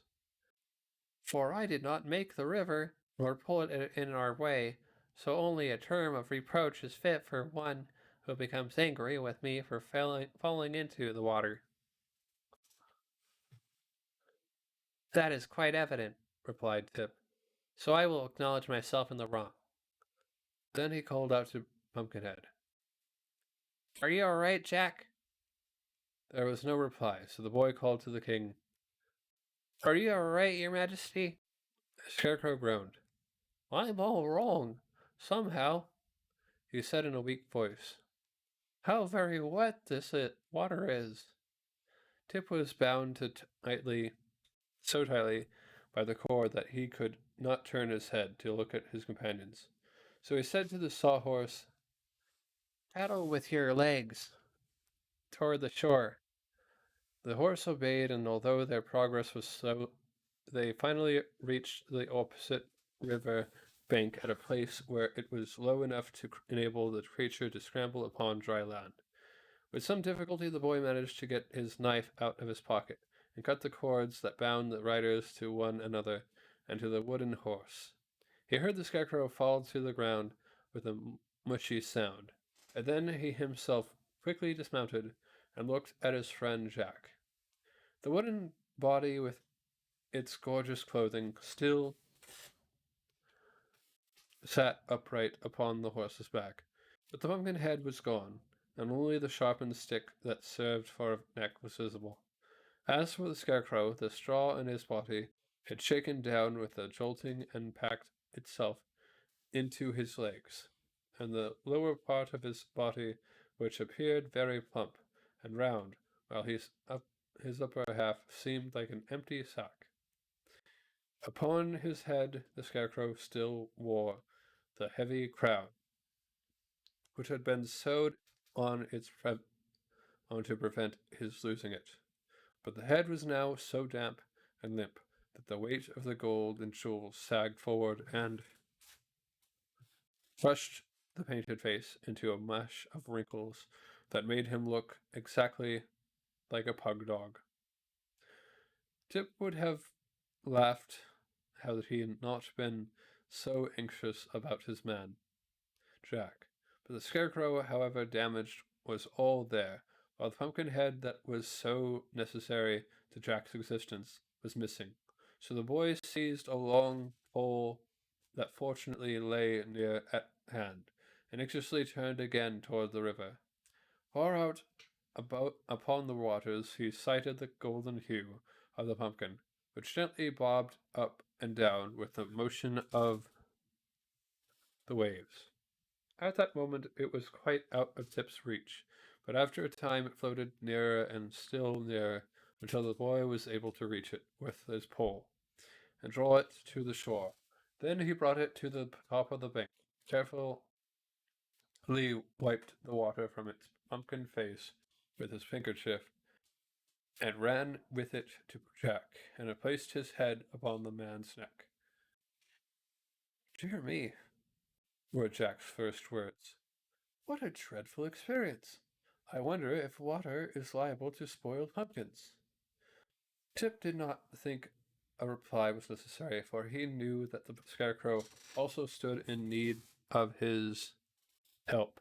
So he carefully removed the straw from the king's body and legs, and spread it out in the sun to dry. The wet clothing he hung over the body of the sawhorse. "If water spoils pumpkins," observed Jack, with a deep sigh, "then my days are numbered." "I've noticed that water spoils pumpkins," returned Tip, "unless the water happens to be boiling.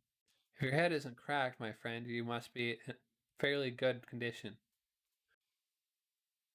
"Oh, my head isn't cracked in the least," declared Jack more cheerfully.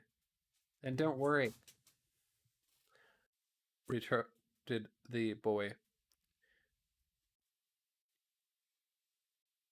"Care once killed a cat." "Then," said Jack seriously, "I am very glad indeed that I am not a cat."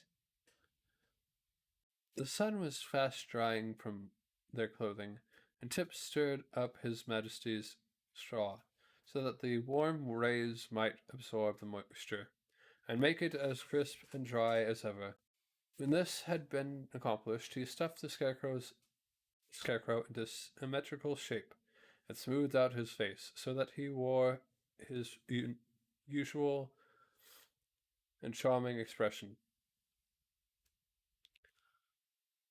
"Thank you very much," said the monarch brightly, as he walked about and found himself to be well balanced.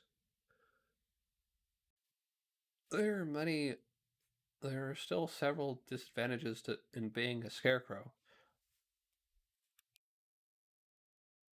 For if one has friends near at hand to repair damages, nothing very serious can happen to you. "I wonder if hot sunshine is liable to crack pumpkins," said Jack, with an anxious ring in his voice. "Not at all, not at all," replied the Scarecrow. "All you need fear, my boy, is age. When your golden youth has decayed, we shall quickly part company, but you needn't look forward to it. We'll discover the fact ourselves and notify you. But come, let us resume our journey. I am anxious to greet my friend the Tin Woodsman." So they remounted the sawhorse, Tip holding to the post, the pumpkin head clinging to Tip, and the Scarecrow with both arms around the wooden form of Jack. "Go slowly, for there is no danger of our pursuit," said Tip to his steed. "All right," responded the creature in a voice rather gruff. Aren't you a little horse? Asked the Pumpkinhead politely. The sawhorse gave an angry prance and rolled up one naughty eye backward toward Tip. See here, he growled. Can't you protect me from insult? To be sure, answered Tip soothingly. I am sure Jack meant no harm, and it will not do for us to quarrel, you know. We must all remain good friends. I'll have nothing more to do with that Pumpkinhead, declared the Sawhorse viciously. He loses his head too easily to suit me. There seemed no fitting reply to the speech, so for a time they rode along in silence. After a while, the Scarecrow remarked, This reminds me of old times. It was upon the grassy knoll that I once saved Dorothy from stinging bees of the Wicked Witch of the West. Do stinging bees injure pumpkins? Asked Jack, glancing around fearfully. Well, they are all dead, so it doesn't matter, replied the Scarecrow.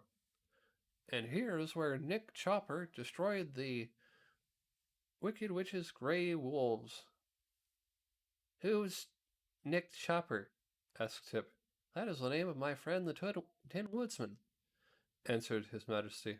And here is where the winged monkeys captured and bound us and flew away with little Dorothy, he continued after they had traveled a little way further. Do winged monkeys ever eat pumpkins? Asked Jack with a shiver of fear. I do not know, but you have little cause to worry, for the winged monkeys are now the slaves of Glinda the Good, who owns the golden cap that commands the services, said the Scarecrow reflectively. And the stuffed monarch became lost in thought, recalling the days of past adventures, and the Sawhorse rocked and rolled over the flower-strewn fields and carried in its riders swiftly upon their way. Twilight fell by and by, and then the dark shadows of night, so Tip stopped the horse and they all proceeded to dismount. I'm tired out, said the boy, yawning wearily. And the grass is soft and cool. Let us lie here and sleep until morning. I can't sleep, said Jack. I never do, said the Scarecrow. I do not even know what sleep is, said the horse. Still, we must have consideration for this poor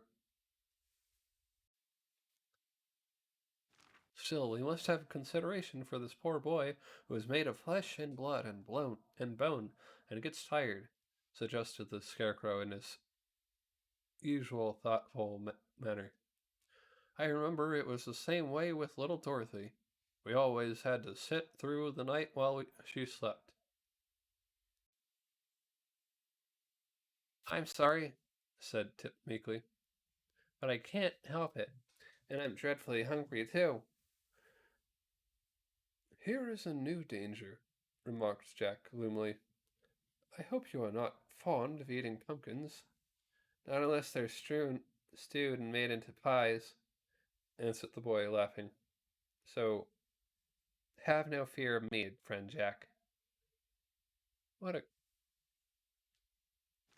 coward that Pumpkinhead is, said the Sawhorse scornfully.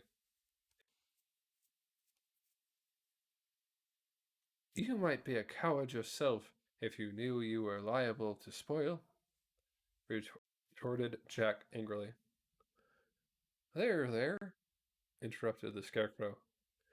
Don't let us quarrel. We all have our weaknesses, dear friends, so we must strive to be considerate of one another. And since this poor boy is hungry and has nothing whatever to eat, let us all remain quiet and allow him to sleep, for it is said that in sleep a mortal may forget even hunger. Thank you, exclaimed Tip gratefully. Your Majesty is fully as good as you are wise, and that is saying a good deal. He then stretched himself upon the grass, and using the stuffed form of the scarecrow for a pillow, was presently fast asleep. A nickel-plated emperor. Tip awoke soon after dawn, but the scarecrow had already risen and plucked with his clumsy fingers a double handful of ripe berries from some bushes near by. These the boy ate greedily.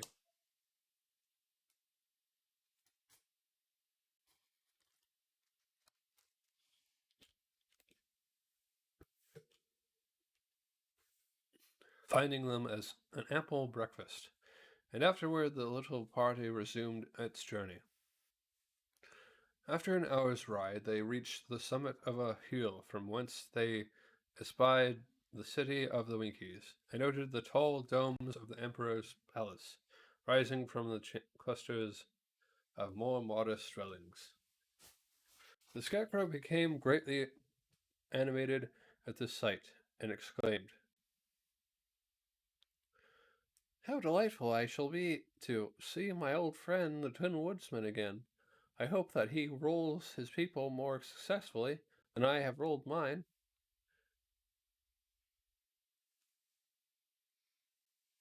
"Is the Tin Woodsman the Emperor of the Winkies? Is the Tin Woodsman the Emperor of the Winkies?" asked the horse. "Yes, indeed.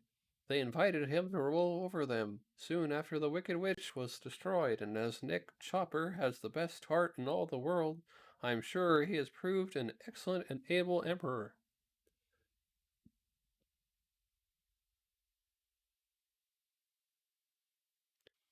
"I thought that emperor was the title of a person who rules an empire," said Tip. "And the country of the Winkies is only a kingdom." "Don't mention that to the Tin Woodsman," exclaimed the Scarecrow earnestly. "You would hurt his feelings terribly. He is a proud man, and as he has every reason to be, and it pleases him to be termed emperor rather than king." "I'm sure it makes no difference to me," replied the boy.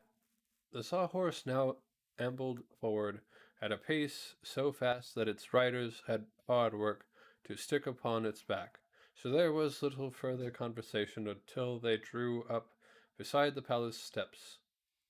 An aged Winkie, dressed in a uniform of silver cloth, came forward to assist them to alight.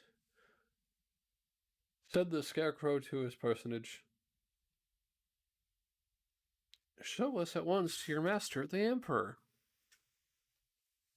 The man looked from one to another of the party in an embarrassed way and finally answered, I fear I must ask you to wait for a little time. For a time, the Emperor is not receiving this morning." "How is that?" inquired the Scarecrow anxiously. "I hope nothing has happened to him." "Oh, no, nothing serious," replied the man. "But this is His Majesty's day for being polished. Just now his August presence is thickly smeared with Putz pomade." "Oh, I see," cried the Scarecrow, greatly reassured. "My friend was ever inclined to be a dandy, and I suppose he is now more proud than ever of his personal appearance." "He is indeed," said the man, with a polite bow.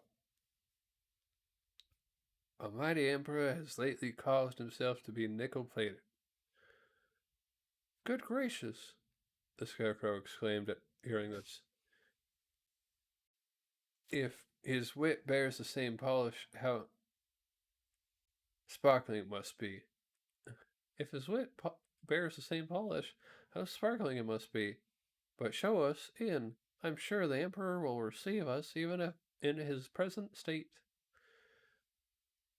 "The Emperor's state He is always magnificent, said the man.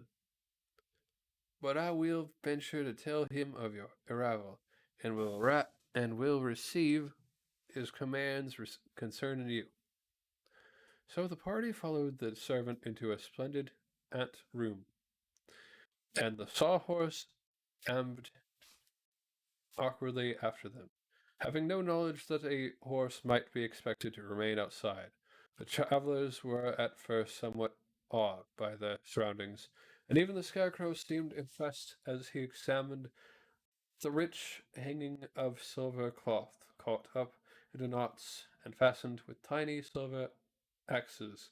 Upon a handsome center table stood a large silver oil can, richly engraved with scenes from the past adventures of the Tin Woodsman, Dorothy and the Cowardly Lion, and the Scarecrow. The lines of the engraving being traced upon the silver and yellow gold. On the walls hung several portraits, that of the Scarecrow seeming to be the most prominent and carefully executed, while a large painting of the famous Wizard of Oz, an act of presenting the Tin Woodsman with a heart covering almost one entire end of the room. While the visitors gazed at these things in silent admiration, they suddenly heard a loud voice in the next room exclaim, "Well, well, well, what a great surprise!" And then the door burst open, and Nick Chopper rushed into the midst and caught the Scarecrow in a close and loving embrace that seized him into many folds and wrinkles. "My dear old friend, my noble comrade," cried the Tin Woodsman, joyfully. "How delighted I am to meet you once again." And then he released the Scarecrow and held him at arm's length while he surveyed the beloved painted features. But alas, the face of the Scarecrow and many portions of his body bore great blotches of Putz pomade, for the Tin Woodsman, in his eagerness to welcome his friend, had quite forgotten the condition of his toilet, and had rubbed the thick coating of paste from his own body to that of his comrade. "Dear me," said the Scarecrow dolefully, "what a mess I'm in." "Never mind, my friend," returned the Tin Woodsman. "I'll send you to my imperial laundry, and you'll come out as good as new." "Won't I be mangled?" asked the Scarecrow. "No, indeed," was the reply. "But tell me, how came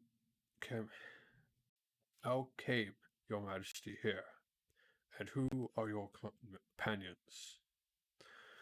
The Scarecrow, with great politeness, introduced Tip and Jack Pumpkinhead, and the latter personage seemed to interest the Tin Woodsman greatly.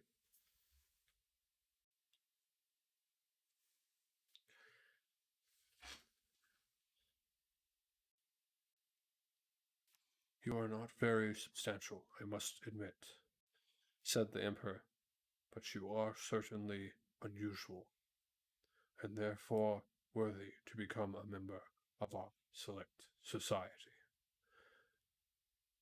"I thank your Majesty. I thank your Majesty," said Jack humbly. "I hope you are enjoying good health," continued the woodsman. "At present, yes," replied the Pumpkinhead with a sigh, "but I am in constant terror of the day when I shall spoil." "Nonsense," said the Emperor, but in a kindly, sympathetic tone. "Do not, I beg you, dampen today's sun with the showers of tomorrow. For before your head has time to spoil, you can have it canned, and in that way it may be preserved indefinitely." Tip, during this conversation, was looking at the woodman with undisguised amazement, and noticed that the celebrated Emperor of the Winkies was composed entirely of pieces of tin, neatly soldered and riveted together into the form of a man. He rattled and clinked a little as he moved, but in the main he seemed to be most cleverly constructed, and his appearance was only mattered by the thick coating of polishing paste that covered him from head to foot. The boy's intent gaze caused the Tin Woodsman to remember that he was not in the most presentable condition, so he begged his friends to excuse him while he retired to his private apartment and allowed his servants to polish him. This was accompanied in a short time, and when the Emperor returned, his nickel-plated armor shone so magnificently that the Scarecrow heartily congratulated him on his improved appearance.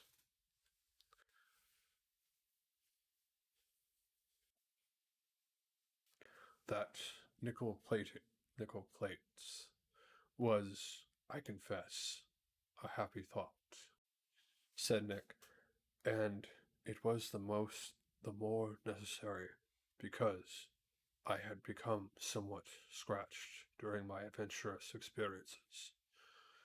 You will observe this engraved star upon my left breast. It not only indicates where my excellent heart lies, but covers very neatly the patch made by the wonderful wizard when he placed that valued organ in my breast with his own skilful hands.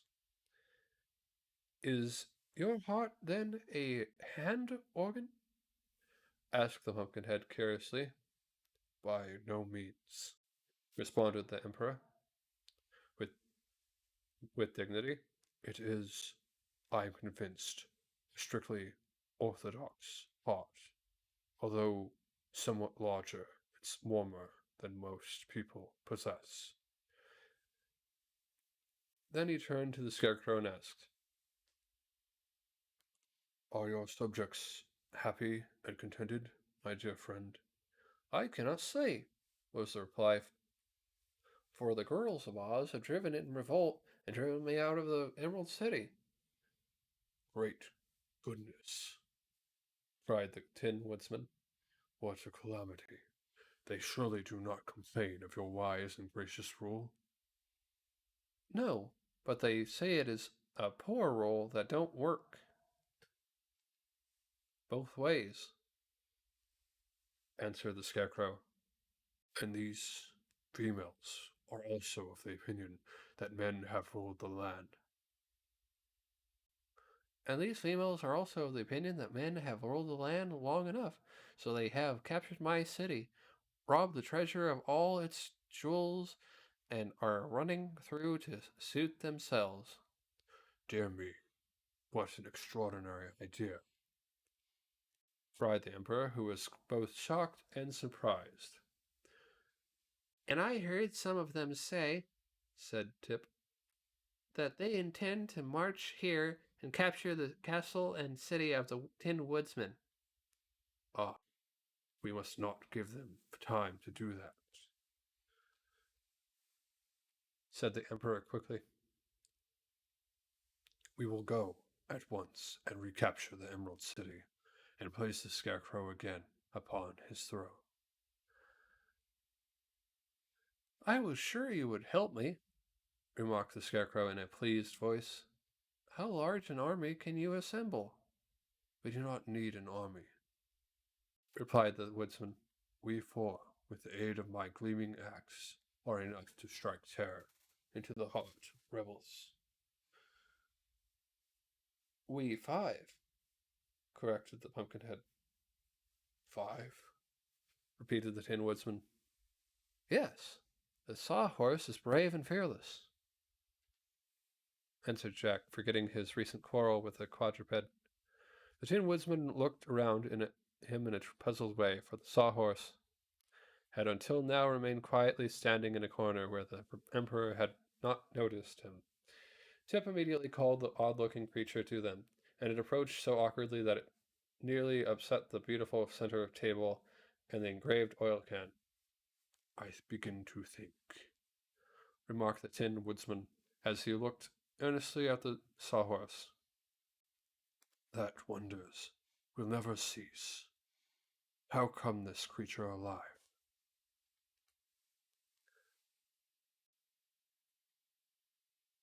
I did it with magic powder, modestly asserted the boy, and the sawhorse has been very useful to us. Will you enable us to escape the rebels? Added the Scarecrow. Then we must surely escape, accept. Then we must surely accept him as a comrade, declared the Emperor. A live sawhorse is a distinct novelty, and should prove an interesting study. Does he know anything? Well, I cannot claim any great experiences in life, the sawhorse answered for himself, but I seem to learn very quickly and often. It occurs to me that I know more than any of those around me. Perhaps you do, said the Emperor, for experience does not always mean wisdom, but time is precious just now. So let us quickly make preparations to start upon our journey. The Emperor called his Lord High Counselor and instructed him how to run the kingdom during his absence. Meanwhile, the Scarecrow was taken apart, and the painted sack that served him for a head was carefully laundered and restuffed with the brains originally given him by the great wizard. His clothes were also cleaned and pressed by the imperial tailors, and his crown polished and again sewed upon his head, for the Tin Woodsman insisted that he should not renounce this badge of royalty. The Scarecrow now presently presented a very respectable appearance, and although in no way addicted to vanity, he was quite pleased with himself, and strutted a trifle as he walked. While this was being done, Tip mended the wooden limbs of Jack Pumpkinhead, and made them stronger than before, and the Sawhorse was also inspected to see if he was in good working order. Then, bright and early the next morning, they set out upon the return journey to the Emerald City, the Tin Woodsman bearing upon his shoulder a gleaming axe and leading the way, while the Pumpkinhead rode upon the Sawhorse. And Tip and the Scarecrow walked upon either side to make sure that he didn't fall off or become damaged. Mr. H.M. Woggle, Bug, T.E. Now General Ginger, who you will remember commanded the army of revolt, was rendered very uneasy by the escape of the Scarecrow from the Emerald City. She feared, and with good reason, that if His Majesty and the Tin Woodsman joined forces, it would mean danger to her and her entire army. For the people of Oz had not yet forgotten the deeds of those famous heroes who had passed successfully through so many startling adventures. So Ginger sent post-haste for old Mombi, the witch, and promised her a large reward if she would come to the assistance of the rebel army. Mombi was furious at the trick Tip had played upon her, as well as at his escape and the theft of the precious powder of life, so she needed no urging to induce her to travel to the Emerald City to assist Ginger in defeating the Scarecrow and the Tin Woodsman, who had made Tip one of their friends. Mombi had no sooner arrived at the royal palace than she discovered, by means of her secret magic, that the adventurers were starting upon their journey to the Emerald City. So she retired to a small room high up in a tower, and locked herself in while she practiced such arts as she could command to prevent the return of the Scarecrow and his companions. That was why the Tin Woodsman presently stopped and said,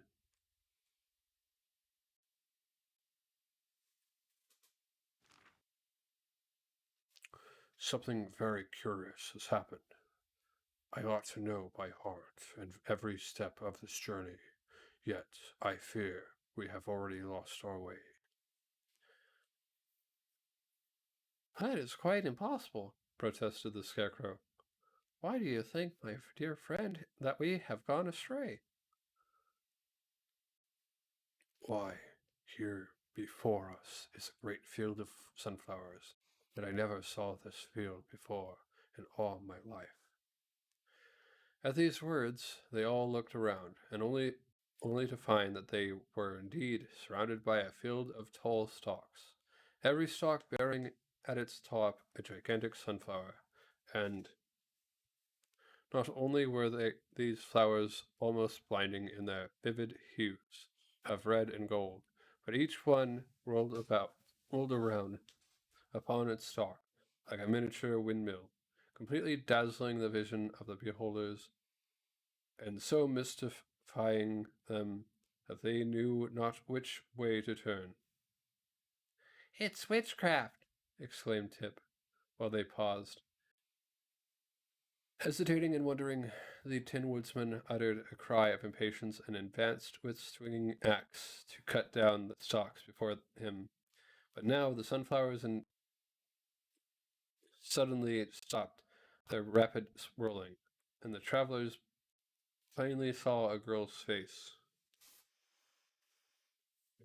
appear in the center of each flower.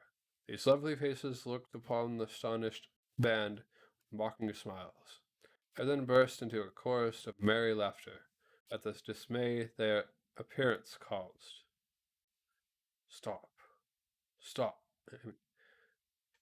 Stop, stop, cried Tip, seizing the woodsman's arm. They're alive, they're girls. At that moment the flowers began whirling again, and the faces faded away, and they were lost in the rapid revulsions. The Tin Woodsman dropped his axe and sat down upon the ground.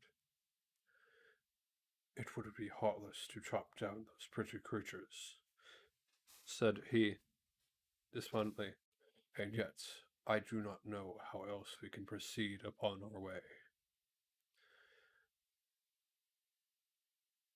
They look to me strangely like the faces of the army of revolt, mused the Scarecrow.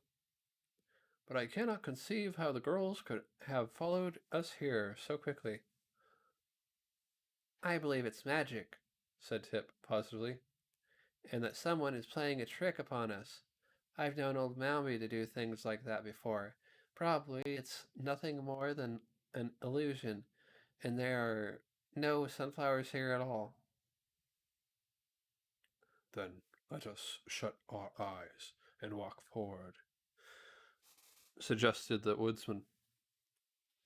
Excuse me, replied the Scarecrow. My eyes are not painted to shut. Because you happen to have tin eyelids, you must not imagine we are all built in the same way. And the eyes of the sawhorse are not eyes, said Jack, leaning towards to examine them. Nevertheless, you must ride quickly. Nevertheless, you must ride quickly forward, commanded Tip. And we will follow after you, so try to escape. My eyes are already so dazzled that I can scarcely see.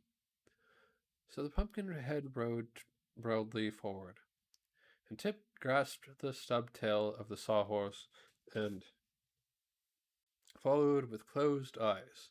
The Scarecrow and the Tin Woodsman brought up the rear, and before they had gone many yards, a joyful shout from Jack announced that the way was clear before them. Then all paused to look backward, but not a trace of the fields of sunflowers remained. More cheerfully now, they proceeded upon their journey, but old Mombi had so changed the appearance of the landscape that they would surely have been lost had not the Scarecrow wisely concluded to take their directions from the sun. But no witchcraft could change the course of the son, and it was therefore a safe guide. However, other difficulties lay before them.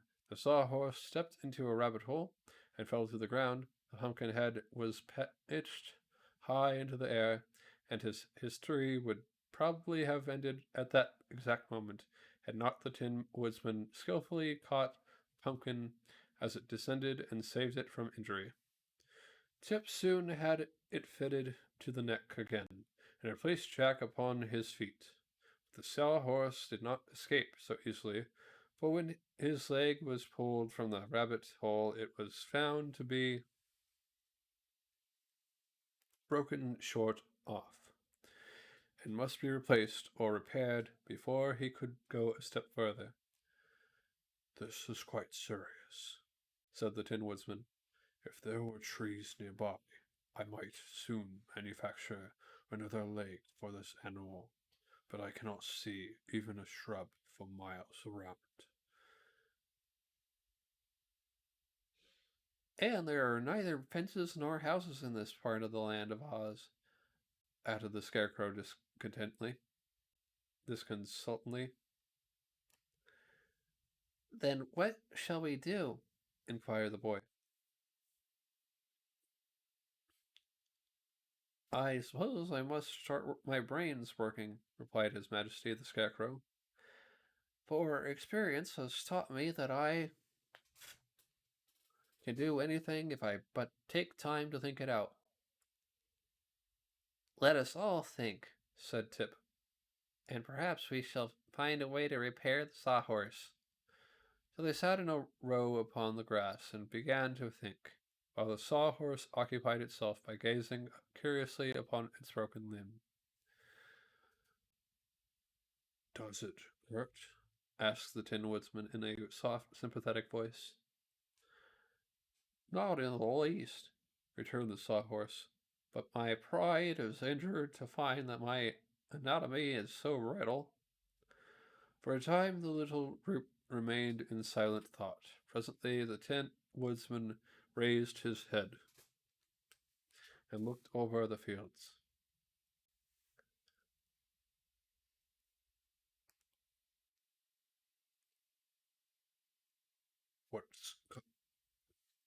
What sort of creature is that which approaches us? He asked wonderingly. The others followed his gaze and discovered coming toward them the most extraordinary object they had ever beheld. It advanced quickly and noisily over the soft grass, and in a few minutes stood before the adventurers and regarded them with an astonishment equal to their own. The Scarecrow was calm under all circumstances. Good morning, he said politely. The stranger removed his hat with a flourish, bowed very low, and then responded, Good morning. One and all, I hope you are, as an enjoying excellent health. Permit me to present my card. With this courteous speech, extended a card towards the Scarecrow, who accepted it, turned it over, and handed it with a shake of his head to Tip. The boy read aloud, Mr. H.M. Wogglebug, T.E. Dear me, said the Pumpkinhead, staring somewhat intently. How very peculiar, said the Tin Woodsman. Tip's eyes were round and wondering, and the sawhorse uttered a sigh and turned away its head. Are you really a Wogglebug? Inquired the Scarecrow. Most certainly, my dear sir, answered the stranger briskly. Is it not my name upon the card? It is, said the Scarecrow. But may I ask what H.M. stands for? H.M. means highly magnified, returned the Wogglebug proudly. Returned the Wogglebug proudly. Oh, I see, The Scarecrow viewed the stranger critically. And are you in truth highly magnified? Sir, said the Woggle Bug, I take you for a gentleman of judgment and discretion. Does it not occur to you that I am several thousand times greater than any Wogglebug you ever saw before? There it is, plainly evident that I am highly magnified, and there is no good reason why you should doubt the fact. Pardon me, returned the Scarecrow. My brains are slightly mixed since I was last laundered. Would it be improper for me to ask also what the TE at the end of your name stands for? Those letters express my degree. Answer, uh, answered the Wogglebug with a condescending smile. To be more explicit, the initial means that I am thoroughly educated. Oh, said the Scarecrow, much relieved. Tip had not yet taken his eyes off this wonderful personage. What he saw was a great round bug-like body supported upon two slender legs, which ended in delicate feet, the toes curling upward. The body of the Wogglebug was rather flat, and judging from what could be seen of it was of glistening dark brown color. Upon the back, while the front was stripped with alternate bands of light brown and white, blending together at the edges, its arms were fully as slender as its legs, and upon a rather long neck was perched its head, not unlike the head of a man, except that its nose ended in a curling antenna, or feeler, and its ears from the upper points bore antennae that decorated the sides of its head like two miniature curling pigtails. It must be admitted that the round black eyes were rather bulging in appearance, but the expression upon the Wogglebug's face was by no means unpleasant. For dress, the insect wore a dark blue swallowtail coat with a yellow silk lining and a flower in the buttonhole. A vest of white duck that stretched tightly across the wide body. Shoes of fawn-colored plush fastened at the knees with gilt buckles, and perched upon its small head was straightly set a tall silk hat. Standing upright before our amazed friends, the Wogglebug appeared to be fully as tall as the Tin Woodsman.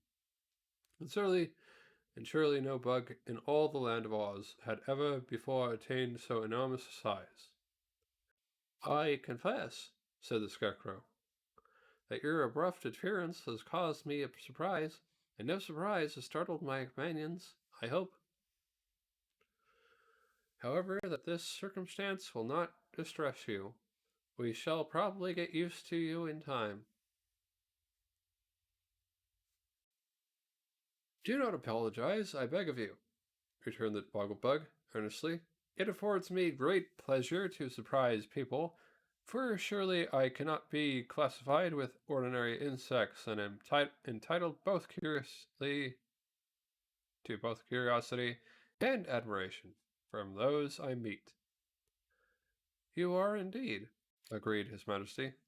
If you will permit me to seat myself in your august company, continued the stranger, I will gladly relate my history so that you will be better able to comprehend my unusual, may I say, remarkable appearance. You may you may say what you please, answered the Tin Woodsman briefly. So the Wogglebug sat down into the grass facing the little group of wanderers and told them the following story. A highly magnified history.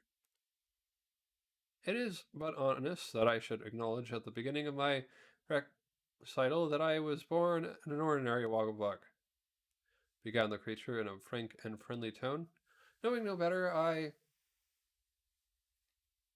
used my arms as well as my legs for walking, and crawled under the edges of stones or hid among the roots of grasses, with no thought beyond finding a few insects smaller than myself to feed upon. The chill nights rendered me stiff and motionless, for I wore no clothing, but each morning the warm rays of the sun gave me new life and restored me to activity. A horrible existence is this, but you must remember it is the regular ordinance existence of bugs, as well as many other tiny creatures that inhabit the earth. But destiny had sinned, singled me out, humble though I was for a grander fate. One day I crawled near to a country schoolhouse, and my curiosity began being excited by the monotonous hum of the students within. I made bold to enter and creep along a crack between two boards until I reached the far end, where in front of a take a commercial break and be right back.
Singled me out, humble though I was for a grander fate. One day I crawled near to a country schoolhouse, and my curiosity being excited by the monotonous hum of the students within, I made bold to enter and creep along a crack between two boards until I reached the far end, where, in front of a part of school of glowing embers, sat the master of his at his desk. No one noticed so small a creature as a wogglebug, and when I found that the hearth was even warmer and more comfortable than the sunshine, I resolved to establish my future home. beside it, so I found a charming nest between two bricks and hid myself therein for many, many months. Professor No Wit at All is doubtless the most famous scholar in the land of Oz, and after a few days I began to listen to the lectures and discourses he gave his pupils. Not one of them was more attentive than the humble, unnoticed Wogglebug, and I acquired in this way a fund of knowledge that I will myself confess is simply marvelous.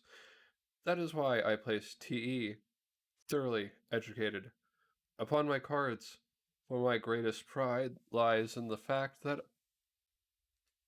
the world cannot produce another Wogglebug with a tenth part of my own culture and erudition.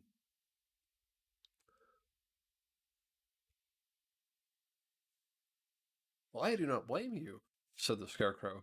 Education is a thing to be proud of.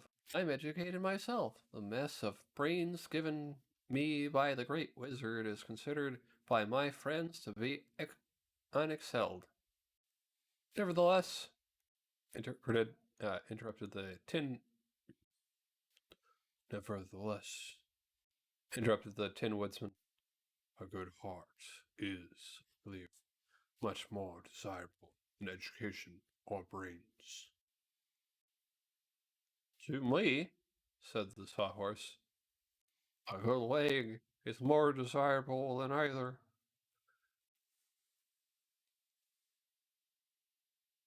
Could seeds be considered in the light of brains? Inquired the Pumpkinhead abruptly. Keep quiet, commanded Tip sternly. Very well, dear father, answered the obedient Jack. The Wogglebug listened patiently, even respectfully, to these remarks, and then resumed his story.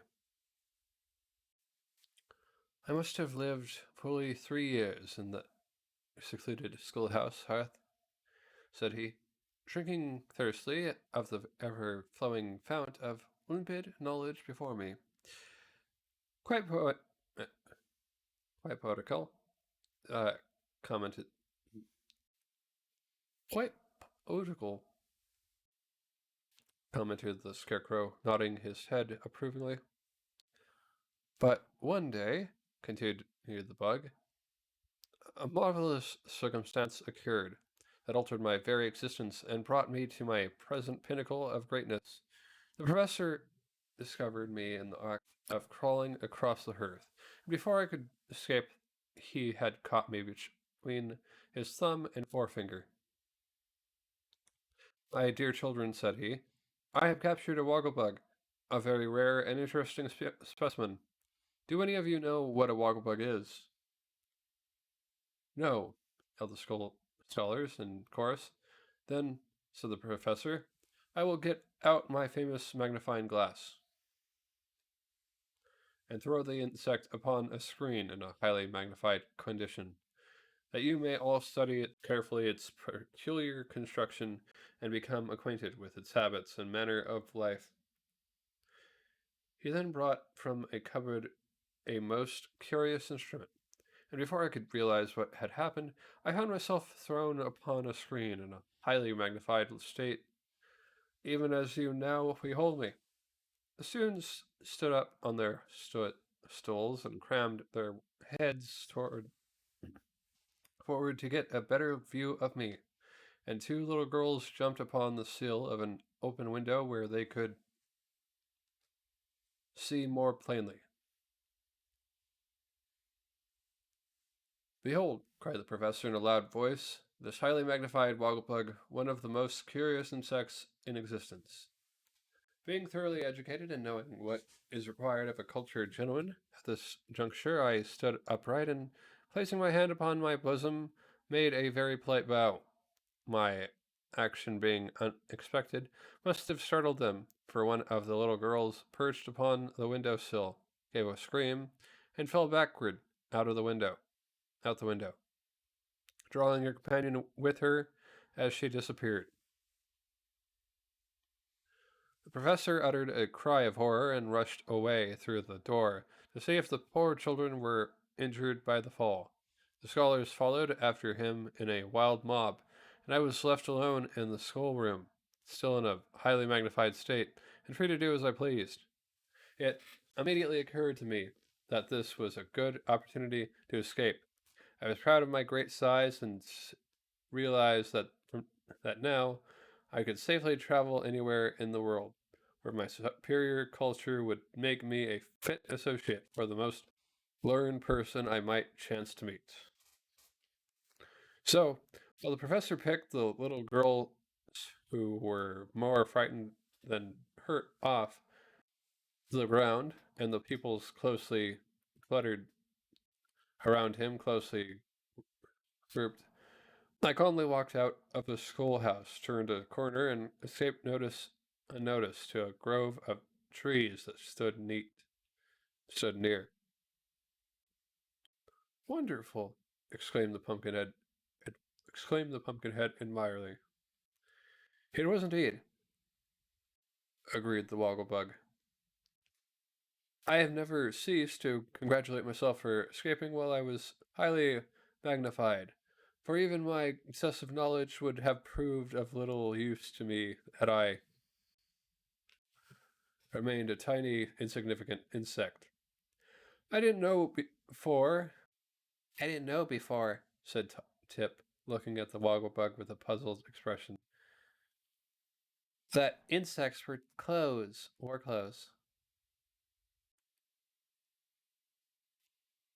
Nor do they, in their natural state, returned the stranger. But in the course of my wanderings, I had the good fortune to save the life of a tailor's. Having, like cat, 9 lives, as you probably know, the fellow was exceedingly grateful, for had he lost that ninth life, it would have been the end of him. So he begged permission to furnish me with the style of costume I now wear. It fits very nicely, does it not? And the Wogglebug stood up and turned himself around civilly, that all might examine his person. He must have been a good tailor, said the Scarecrow, somewhat enviously. enviously. He has a good heart, said Tailor, at any rate, observed Nick Chopper. But where were you going when you met us? But where were you going when you met us? Tip asked the Wogglebug. Nowhere in particular, was the reply, although it is my intention soon to visit the Emerald City and arrange to give a course of lectures to select audiences on the advantages of magnification. You're bound for the Emerald City now, said the Tin Woodsman. So, if it pleases you to do so, you are welcome to travel in our company. The Wogglebug bowed with profound grace. It will give me great pleasure, said he, to accept your kind invitation for nowhere in the land of Oz. I hope to meet with you with so congenial a company. That is true, acknowledged the Pumpkinhead. We are quite as congenial as flies and honey. But, pardon me, if you seem inquisitive, are you not all rather rather unusual? Asked the Wogglebug, looking from one to another with unconcealed interest.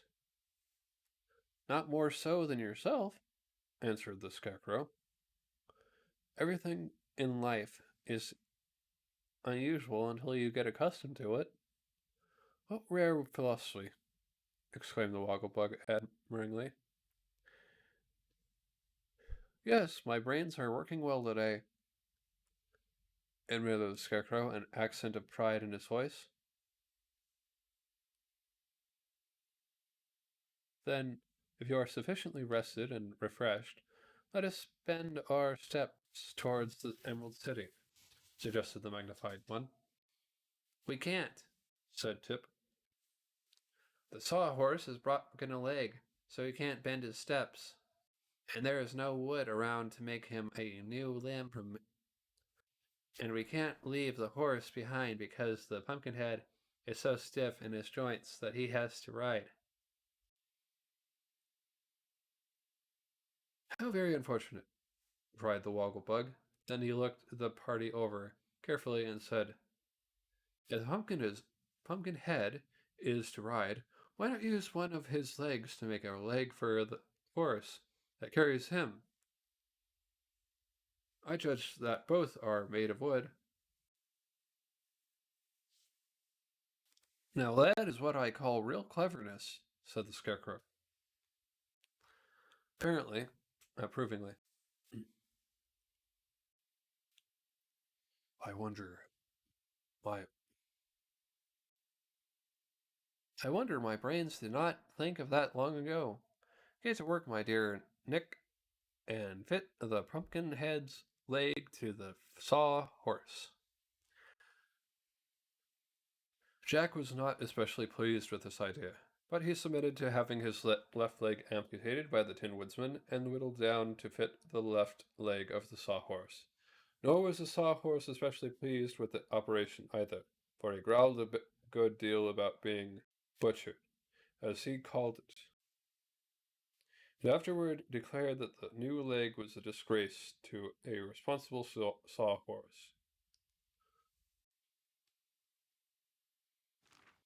I beg you to be more careful in your speech, said the Pumpkinhead sharply. Remember, if you please, that it is my leg you are abusing. I cannot forget it, retorted the sawhorse,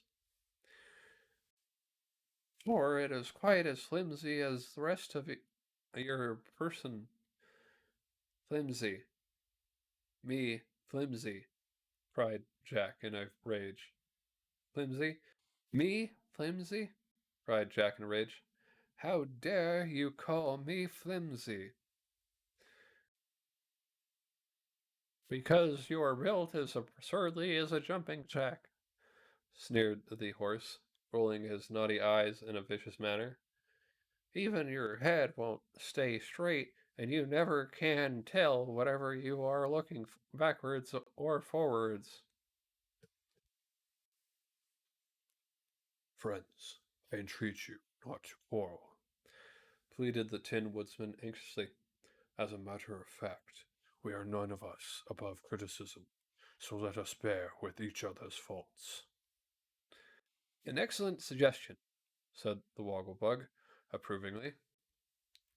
You must have an excellent heart, my metallic friend. I have, returned Nick, well pleased.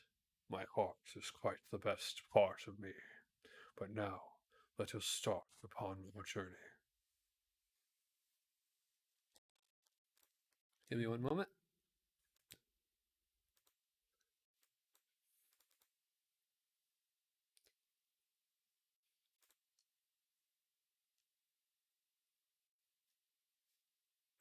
Okay.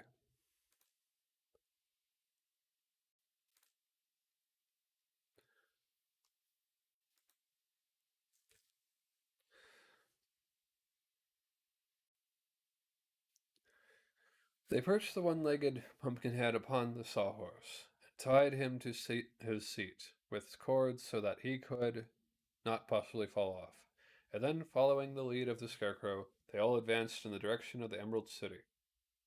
Old Mombi indulges in witchcraft. They soon discovered that the sawhorse limped, for his new leg was a trifle too long, so they were obliged to halt while the Tin Woodsman chopped it down with his axe. After which the wooden steed paced along more comfortably, but the sawhorse was not entirely satisfied, not yet, even yet. It was a shame that I broke my other leg, it growled. On the contrary, airily remarked the Wogglebug, who was walking alongside. "You should consider the accident most fortunate, for a horse is never as much use until it has been broken." "I beg your pardon?" said Tip, rather provoked, for he felt a warm interest in both the sawhorse and his man Jack. "But permit me to say that your joke is a poor one, and as old as it is poor." "Still, it is a joke," declared the Wogglebug firmly. "And a joke derived from a play upon words is considered among educated people to be eminently proper." "What does that mean?" inquired the Pumpkinhead stupidly. "It means, my dear friend," explained the Wogglebug, "that our language contains many words having a double meaning, and that to pronounce a joke that allows both meanings of a certain word proves the joker a person of culture and refinement, who has, moreover, a thorough command of the language."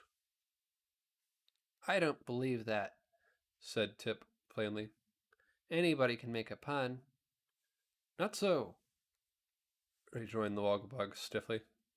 "It requires education of a high order. Are you educated, young sir?" "Not especially," admitted Tip. "Then you cannot judge the matter. I myself am thoroughly educated, and I say that puns display genius. For instance, were I to ride upon the sawhorse, he would not only be an animal, he would become an equipage, for he would then be a horse and buggy." At this, the Scarecrow gave a gasp, and the Tin Woodsman stopped short and looked approachedly at the Wogglebug. At the same time, the Sawhorse loudly snorted his derision, and even the Pumpkinhead put up his hand to hide the smile which, because it was carved upon his face, he could not charge to a frown. The Wogglebug strutted along as if he had made some brilliant remark, and the Scarecrow was obliged to say, "I have heard, my dear friends, that a person can become overeducated, and although I have a high respect for brains, no matter how they may be arranged or classified, I begin to suspect that yours are slightly tangled.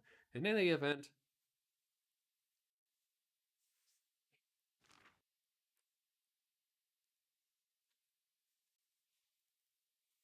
I must beg you to restrain your superior education while in our society." "We are not very particular," added the Tin Woodsman, "and we are exceedingly kind-hearted. But if your superior culture gets leaky again—" He did not complete the sentence, but he twirled his gleaming axe so carelessly that the Wogglebug looked frightened, and shrank away to a safe distance. The others marched on in silence, and the highly magnified one, after a period of deep thought, said in a humble voice, "I will endeavor to restrain myself." "That is all we can expect," returned the Scarecrow pleasantly, and good nature being thus happily restored to the party, they proceeded upon their way. When they again stopped to allow Tip to rest, the boy being the only one that seemed to tire, the Tin Woodsman noticed many small round holes in the grassy meadow. "This must be a village of the field mice," he said to the Scarecrow. "I wonder if my old friend, the Queen of the Mice, is in this neighborhood. If she is, she may be of great service to us."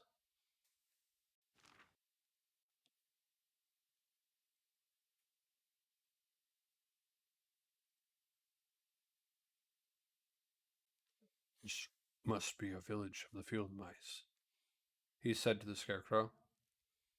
"I wonder if my old friend, the Queen of the Mice, is in this neighborhood." "If she is, she might be of great service to us," answered the Scarecrow, who was impressed by a sudden thought. "See if you can call her, my dear Nick." So the Tin Woodsman blew a thrill note upon a silver whistle that hung around his neck, and presently a tiny gray mouse popped from a nearby hole and advanced fearlessly towards them, for the Tin Woodsman had once saved her life, and the Queen of the Field Mice knew he was to be trusted. "Good day, Your Majesty," said Nick politely, addressing the mouse. "I trust you are enjoying good health." Thank you. I am quite well," answered the Queen demurely as she sat up and displayed the tiny golden crown upon her head. "Can I do anything to assist my old friends?" "You can indeed," replied the Scarecrow eagerly. "Let me, I entreat you, take a dozen of your subjects with me to the Emerald City." "Will they be injured in any way?" asked the Queen doubtfully. "I think not," replied the Scarecrow. "I will carry them hidden in the straw which stuffs my body, and when I give them the signal by unbuttoning my jacket, they will they have only to rush out and scamper home again as fast as they can. By doing this, they will assist me to regain my throne, which the army of revolt has taken from me," "In that case," said the Queen. "I will not refuse your request. Whenever you are ready, I will call the 12 of my most intelligent subjects." "Oh, I am ready now," returned the Scarecrow. Then he lay flat upon the ground and unbuttoned his jacket, displaying the mass of straw with which he was stuffed. The Queen uttered a little piping call, and in an instant a dozen pretty field mice had emerged from their holes and stood before the ruler, awaiting her orders. What the Queen said to them none of our travelers could understand, for it was in the mouse language, but the field mice obeyed without hesitation, running one after the other to the Scarecrow and hiding themselves in the straw of his breast. When all of the 12 mice had thus concealed themselves, the Scarecrow buttoned his jacket securely, and then arose and thanked the Queen for her kindness. "One thing more you might do to serve us," suggested the Tin Woodsman, "and that is to run ahead and show us the way to the Emerald City, for some enemy is evidently trying to prevent us from reaching it." "I will do that gladly," returned the Queen. "Are you ready?" The Tin Woodsman looked at Tip. "I am rested," said the boy. "Let us start." Then they resumed their journey, the little gray Queen of the Field Mice running swiftly ahead, and then pausing until the travelers drew near, when away she would dart again. Without this unerring guide, the Scarecrow and his comrades might never have gained the Emerald City, for many were the obstacles thrown in their way by the art of the old Mombi. Yet not one of the obstacles really existed. All were cleverly contrived deceptions. For when they came to the banks of a rushing river that threatened to bar their way, the little Queen kept steadily on, passing through the seeming flood in safety, and our travelers followed her without encountering a single drop of water. Again, a high wall of granite towered high above their heads and opposed their advance, but the gray field mouse walked straight through it, and the others did the same, the wall melting into mist as they past it. Afterward, when they had stopped for a moment to allow Tip to rest, they saw 40 roads branching off from their peak in 40 different directions, and soon these 40 roads began whirling around like a mighty wheel, first in one direction and then in another, completely bewildering their vision. But the Queen called for them to follow her and darted off in a straight line, and when they had gone a few paces, the whirling path vanished, and were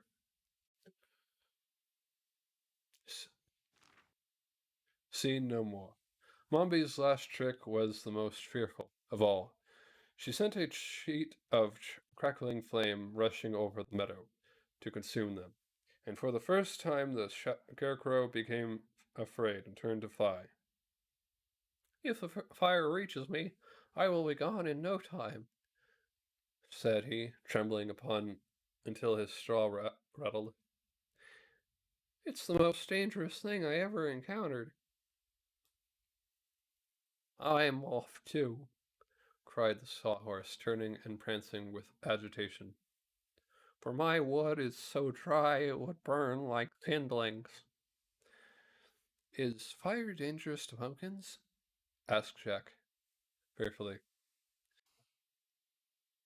"You'll be baked like a tart, and so will I," answered the Wogglebug, getting down on all fours so he could run the faster. But the Tin Woodsman, having no fear of fire, averted the stampede by a few sensible words. "Look at the field mouse," he shouted. "The fire does not burn her in the least. In fact, it is no fire at all, but only a deception." Indeed, to watch the little queen march calmly through the advancing flame restored courage to every member of the party, and they followed her without being even scorched. "This is a most extraordinary adventure," said the Wogglebug, who was generally amazed, "for it upsets all the natural laws that I heard Professor Know-it-all teach in the schoolhouse." It does. Of course it does," said the Scarecrow wisely. "All magic is unnatural, and for that reason it is to be feared and avoided. But I see before us the gates of the Emerald City, so I imagine we have now overcome all the magical obstacles that seem to oppose us." Indeed, the walls of the city were plainly visible, and the Queen of the Field Mice, who had guided them so faithfully, came near to bid them good-bye.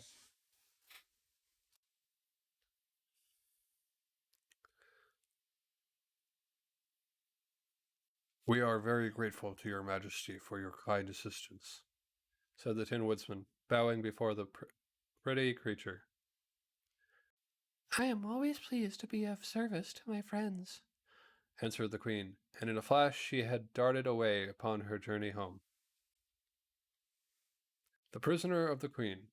Approaching the gateway of the Emerald City, the travelers found it guarded by two girls of the Army of Revolt, who, opposing their entrance by drawing the knitting needles from their hair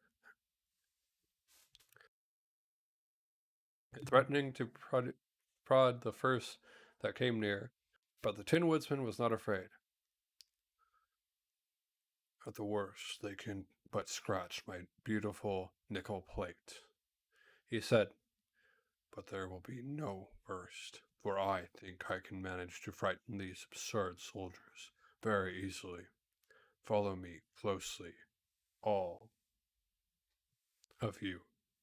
Then, swinging his axe in a great circle to right and left before him, he advanced upon the gate, and the others followed him without hesitation. The girls, who had expected no resistance whatever, were terrified by the sweep of the glittering axe and fled screaming into the city, so that our travelers passed the gates in safety and marched down the green marble pavement of the wide street towards the royal palace. "At this rate, we will soon have your Majesty upon the throne again," said the Tin Woodsman, laughing at his easy conquest of the guards. "Thank you, my friend Nick," returned the Scarecrow, gratefully. "Nothing can resist your kind heart and your sharp axe." As they passed the rows of houses, they saw through the open doors that men were sweeping and dusting and washing dishes, while the women sat around in groups, gossiping and laughing. "What has happened?" the Scarecrow asked. a sad-looking man with a brushy beard who wore an apron and was wheeling a baby carriage along the sidewalk. Why, we've had a revolution, Your Majesty, as you ought to know very well, replied the man. And since you went away, the women have been running things to suit themselves. I'm glad you have decided to come back and restore order, for doing housework and minding the children is wearing out the strength of every man in the Emerald City. Hmm, said the Scarecrow thoughtfully. If it is such hard work, as you say, how do the women manage it so easily? I really do not know, replied the man with a deep sigh. Perhaps the women are made of cast iron. No movement was made as they passed along the street to oppose their progress. Several of the women stopped their gossip long enough to cast curious looks upon our friends, but immediately they would turn away with a laugh or a sneer and resume their chatter. And when they met with several girls belonging to the army of revolt, those soldiers, instead of being alarmed or appearing surprised, merely stepped out of the way and allowed them to advance without protest. This action rendered the Scarecrow uneasy. I'm afraid we are walking into a trap, said he. Nonsense, returned Nick Chopper confidently. The silly creatures are conquered already. But the Scarecrow shook his head in a way that expressed doubt, and Tip said, It's too easy, altogether. Look for the trouble ahead. I will, returned His Majesty, unopposed. That they reached the royal palace and marched up the marble steps, which had once been thickly crusted with emeralds, but were now filled with tiny holes where the jewels had been ruthlessly torn from their settings by the army of revolt, and so far not a rebel barred their way. Though the arched hallways and into the through the arched hallways and into the magnificent throne room marched the Tin Woodsman and his followers. And here, when the green silken curtains fell upon behind them, they saw a curious sight. Seated with the glittering throne was General Ginger, with the Scarecrow's second best crown upon her head, and the royal scepter in her right hand, a box of caramels from which she was eating resting in her lap. And the girl seemed entirely at ease in her royal surroundings. The Scarecrow stepped forward and confronted her while the Tin Woodsman leaned upon his axe, and the others formed a half circle back of His Majesty's person. How dare you sit in my throne? Demanded the Scarecrow, sternly, eyeing the intruder. Don't you know you are guilty of treason and that there is a law against treason? The throne belongs to whoever is able to take it, answered Ginger, as she slowly ate another caramel. I have taken it, as you see, so just now I am the queen, and all who oppose me are guilty of treason, and must be punished by the law you have just mentioned. This view of the case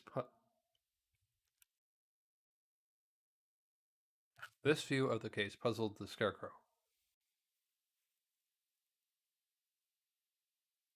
How is it, How is it, friend Nick? He asked, turning to the Tin Woodsman. Why, when it comes to law, I have nothing to say. Why, when it comes to law, I have nothing to say, answered the personage. For laws were never meant to be understood, and it is foolish to make the attempt. Then what shall we do? Asked the Scarecrow in dismay. Why don't you marry the queen, and then you can both rule, suggested the Wogglebug. Ginger glared at the insect fiercely. Why don't you send her back To her mother, where she belongs, asked Jack. Pumpkinhead. Ginger frowned. Why don't you shut her? Uh, why don't you shut her up in a closet until she behaves herself and promises to be good? Inquired Tip. Ginger's lip curled scornfully.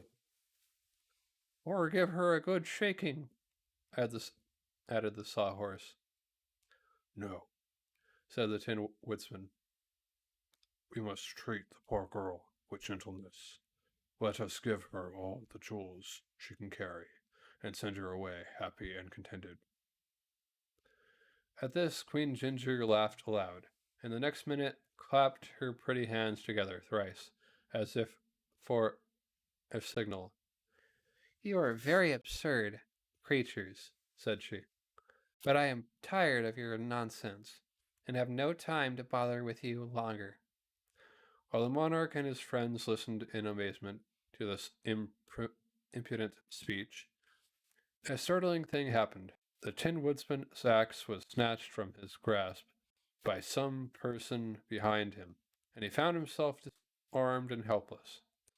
At the same instant, a shout of laughter rang in the ears of the devoted band, and turning to see whence this came, they found themselves surrounded by the army of revolts, the girls bearing in either hand their glistening knitting needles. The entire throne room seemed to be filled with the rebels, and the Scarecrow and his comrades realized that they were prisoners. You see how foolish it is to oppose a woman's wit, said Ginger gaily. and this event only proves that I am more fit to rule the Emerald City than a Scarecrow. I bear you no ill will, I assure you, but lest you should prove yourself troublesome to me in the future, I shall order you all to be destroyed. That is, all except the boy who belongs to old Mombi, and must be restored to her keeping. The rest of you are not human, and therefore it will not be wicked to demolish you.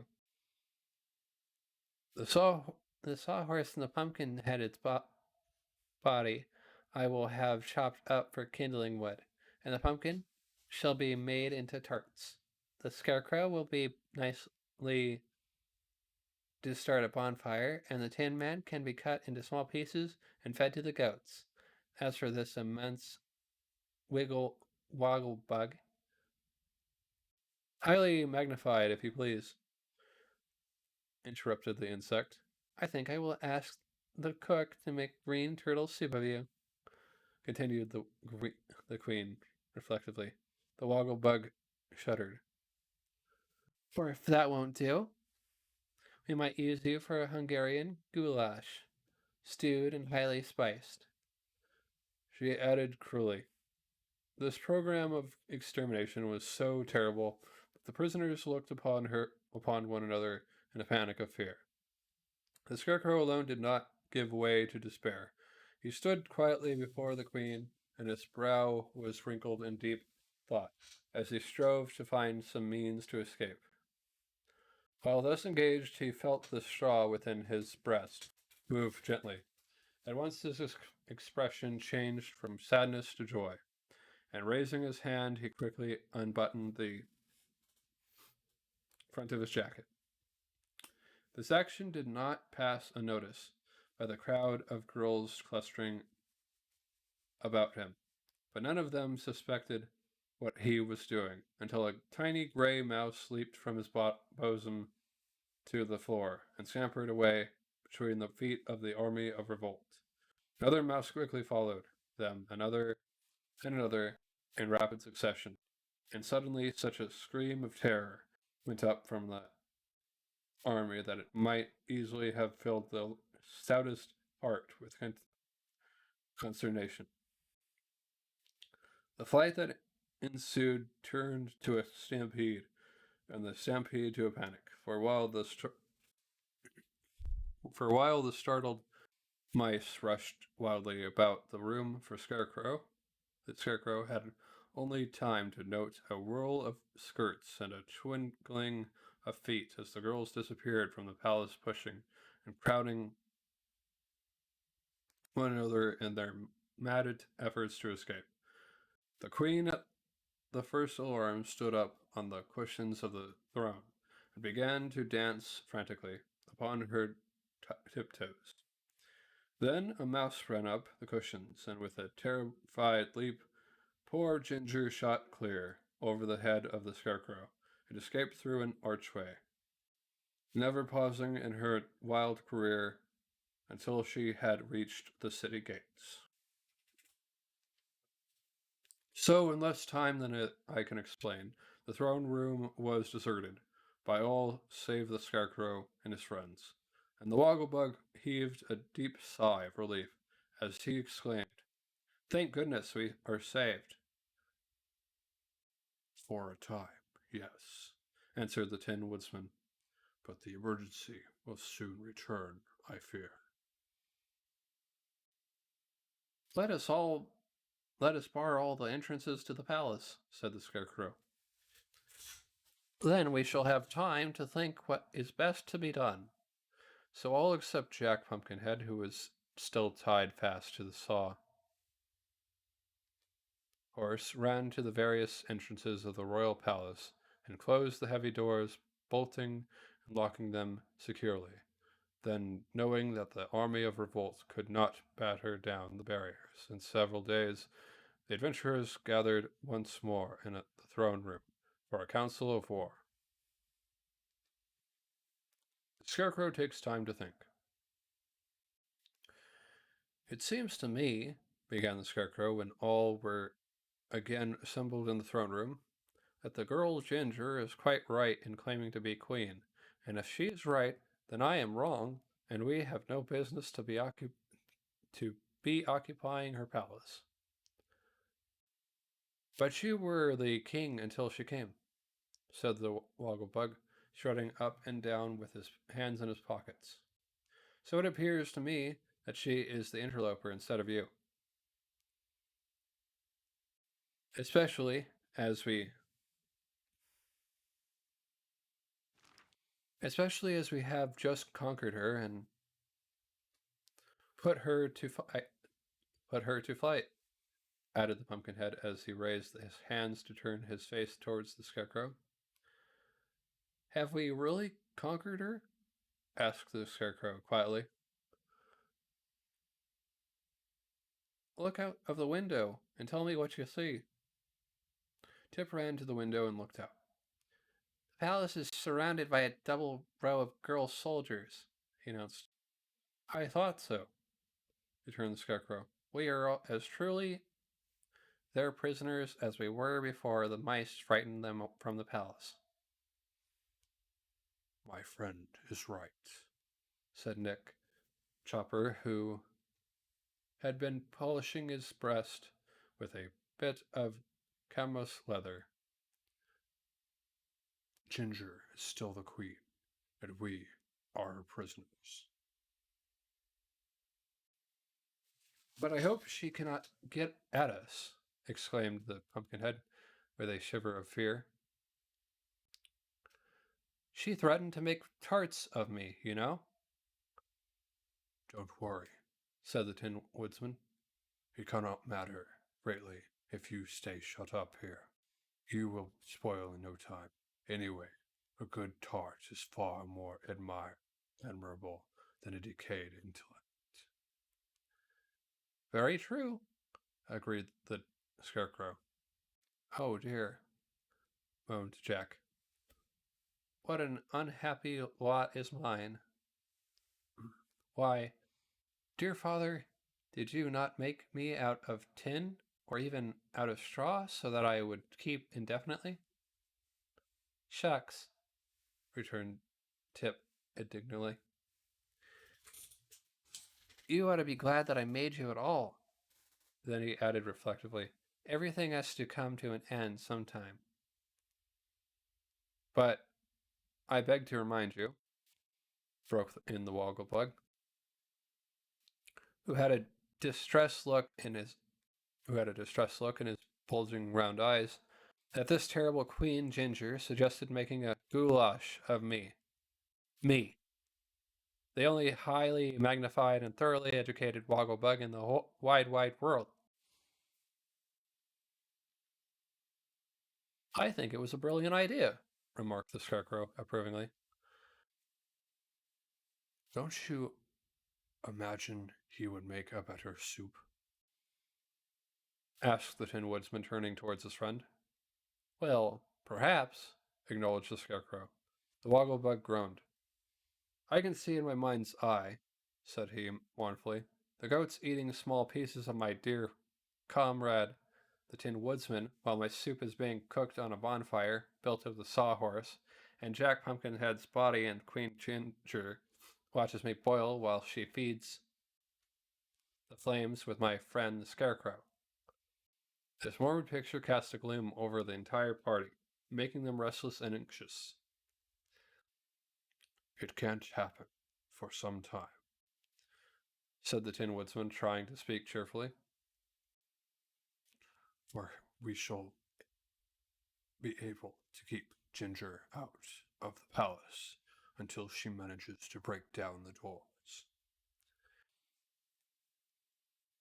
And in the meantime, I am liable to starve to death, and so is. And in the meantime, I am able to starve to death, and so is the Wogglebug, announced Tip. As for me, said the Wogglebug, I think that I could live for some time on Jack Pumpkinhead. Not that I prefer pumpkins for food, but I believe they are somewhat nutritious, and Jack's head is large and plump. Oh, heartless, exclaimed the Tin Woodsman, greatly shocked. Are we cannibals, let me ask, or are we faithful friends? I cannot very clearly, see very clearly that we cannot stay shut up in this palace, said the Scarecrow with decision. So let us end this mournful talk and try to discover a means to escape. At this suggestion, they all gathered eagerly around the throne, wherein was seated the Scarecrow, and as Tip sat down upon a stool, there fell from his pocket a pepper box, which rolled upon the floor. What is this? Asked Nick Chopper, picking up the box. Be careful, cried the boy. That's my powder of life. Don't spill it, for it is nearly gone. And what is the powder of life? Inquired the Scarecrow as Tip replaced the box carefully in his pocket. It's a magical stuff old Mombi got from a crooked sorcerer, exclaimed the boy. She brought Jack to life with it, and afterwards I used it to bring the sawhorse to life. I guess it will make anything to live with that is sprinkled with it, but there's only about one dose left. Then it is very precious, said the Tin Woodsman. Indeed it is, agreed the Scarecrow. It may prove our best means to escape from our difficulties. I will think for a few minutes, so I will thank you, friend Tip, to get out your knife and rip this heavy crown from my forehead.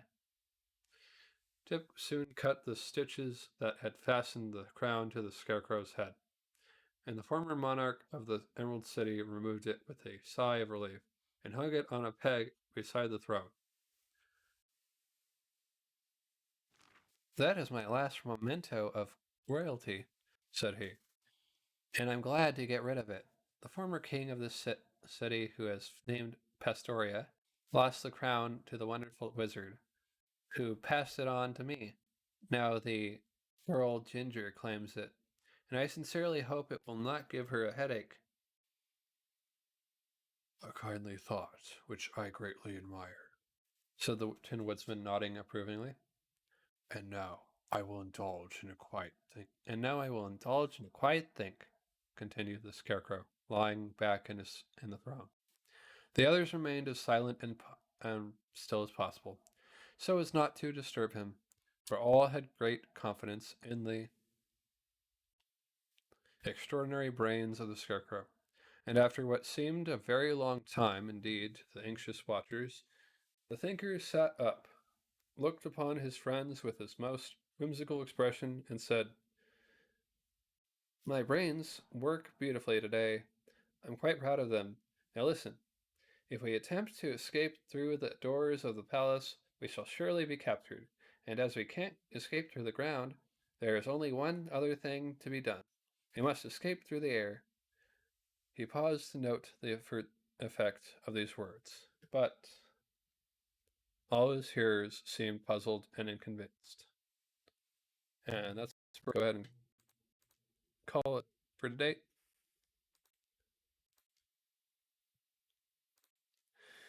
Thank you everyone for watching. Have a great night. Stay safe, and I look forward to seeing you on, I believe, Tuesday.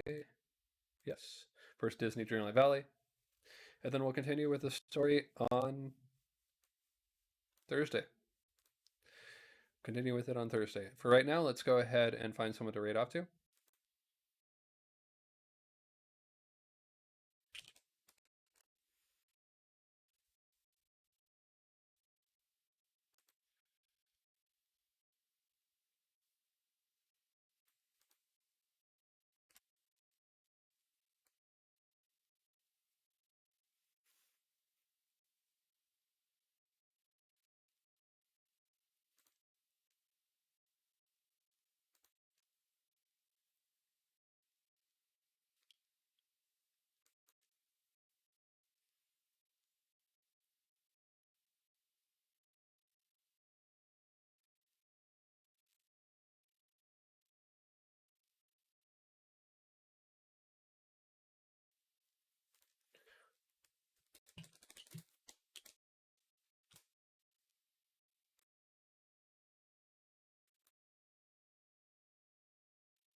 All right.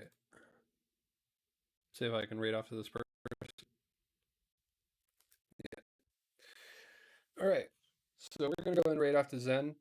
Uh, give them love and support. They need it because of the Mario Party game that happened yesterday. Uh, yeah. Please give love and support to Zen. They're currently on a just chatting, but we do something later.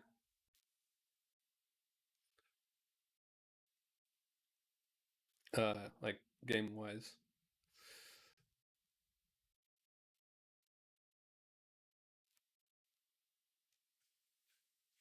Not really sure why. Oh, yeah. Okay. Let's go ahead and raid off now. Later.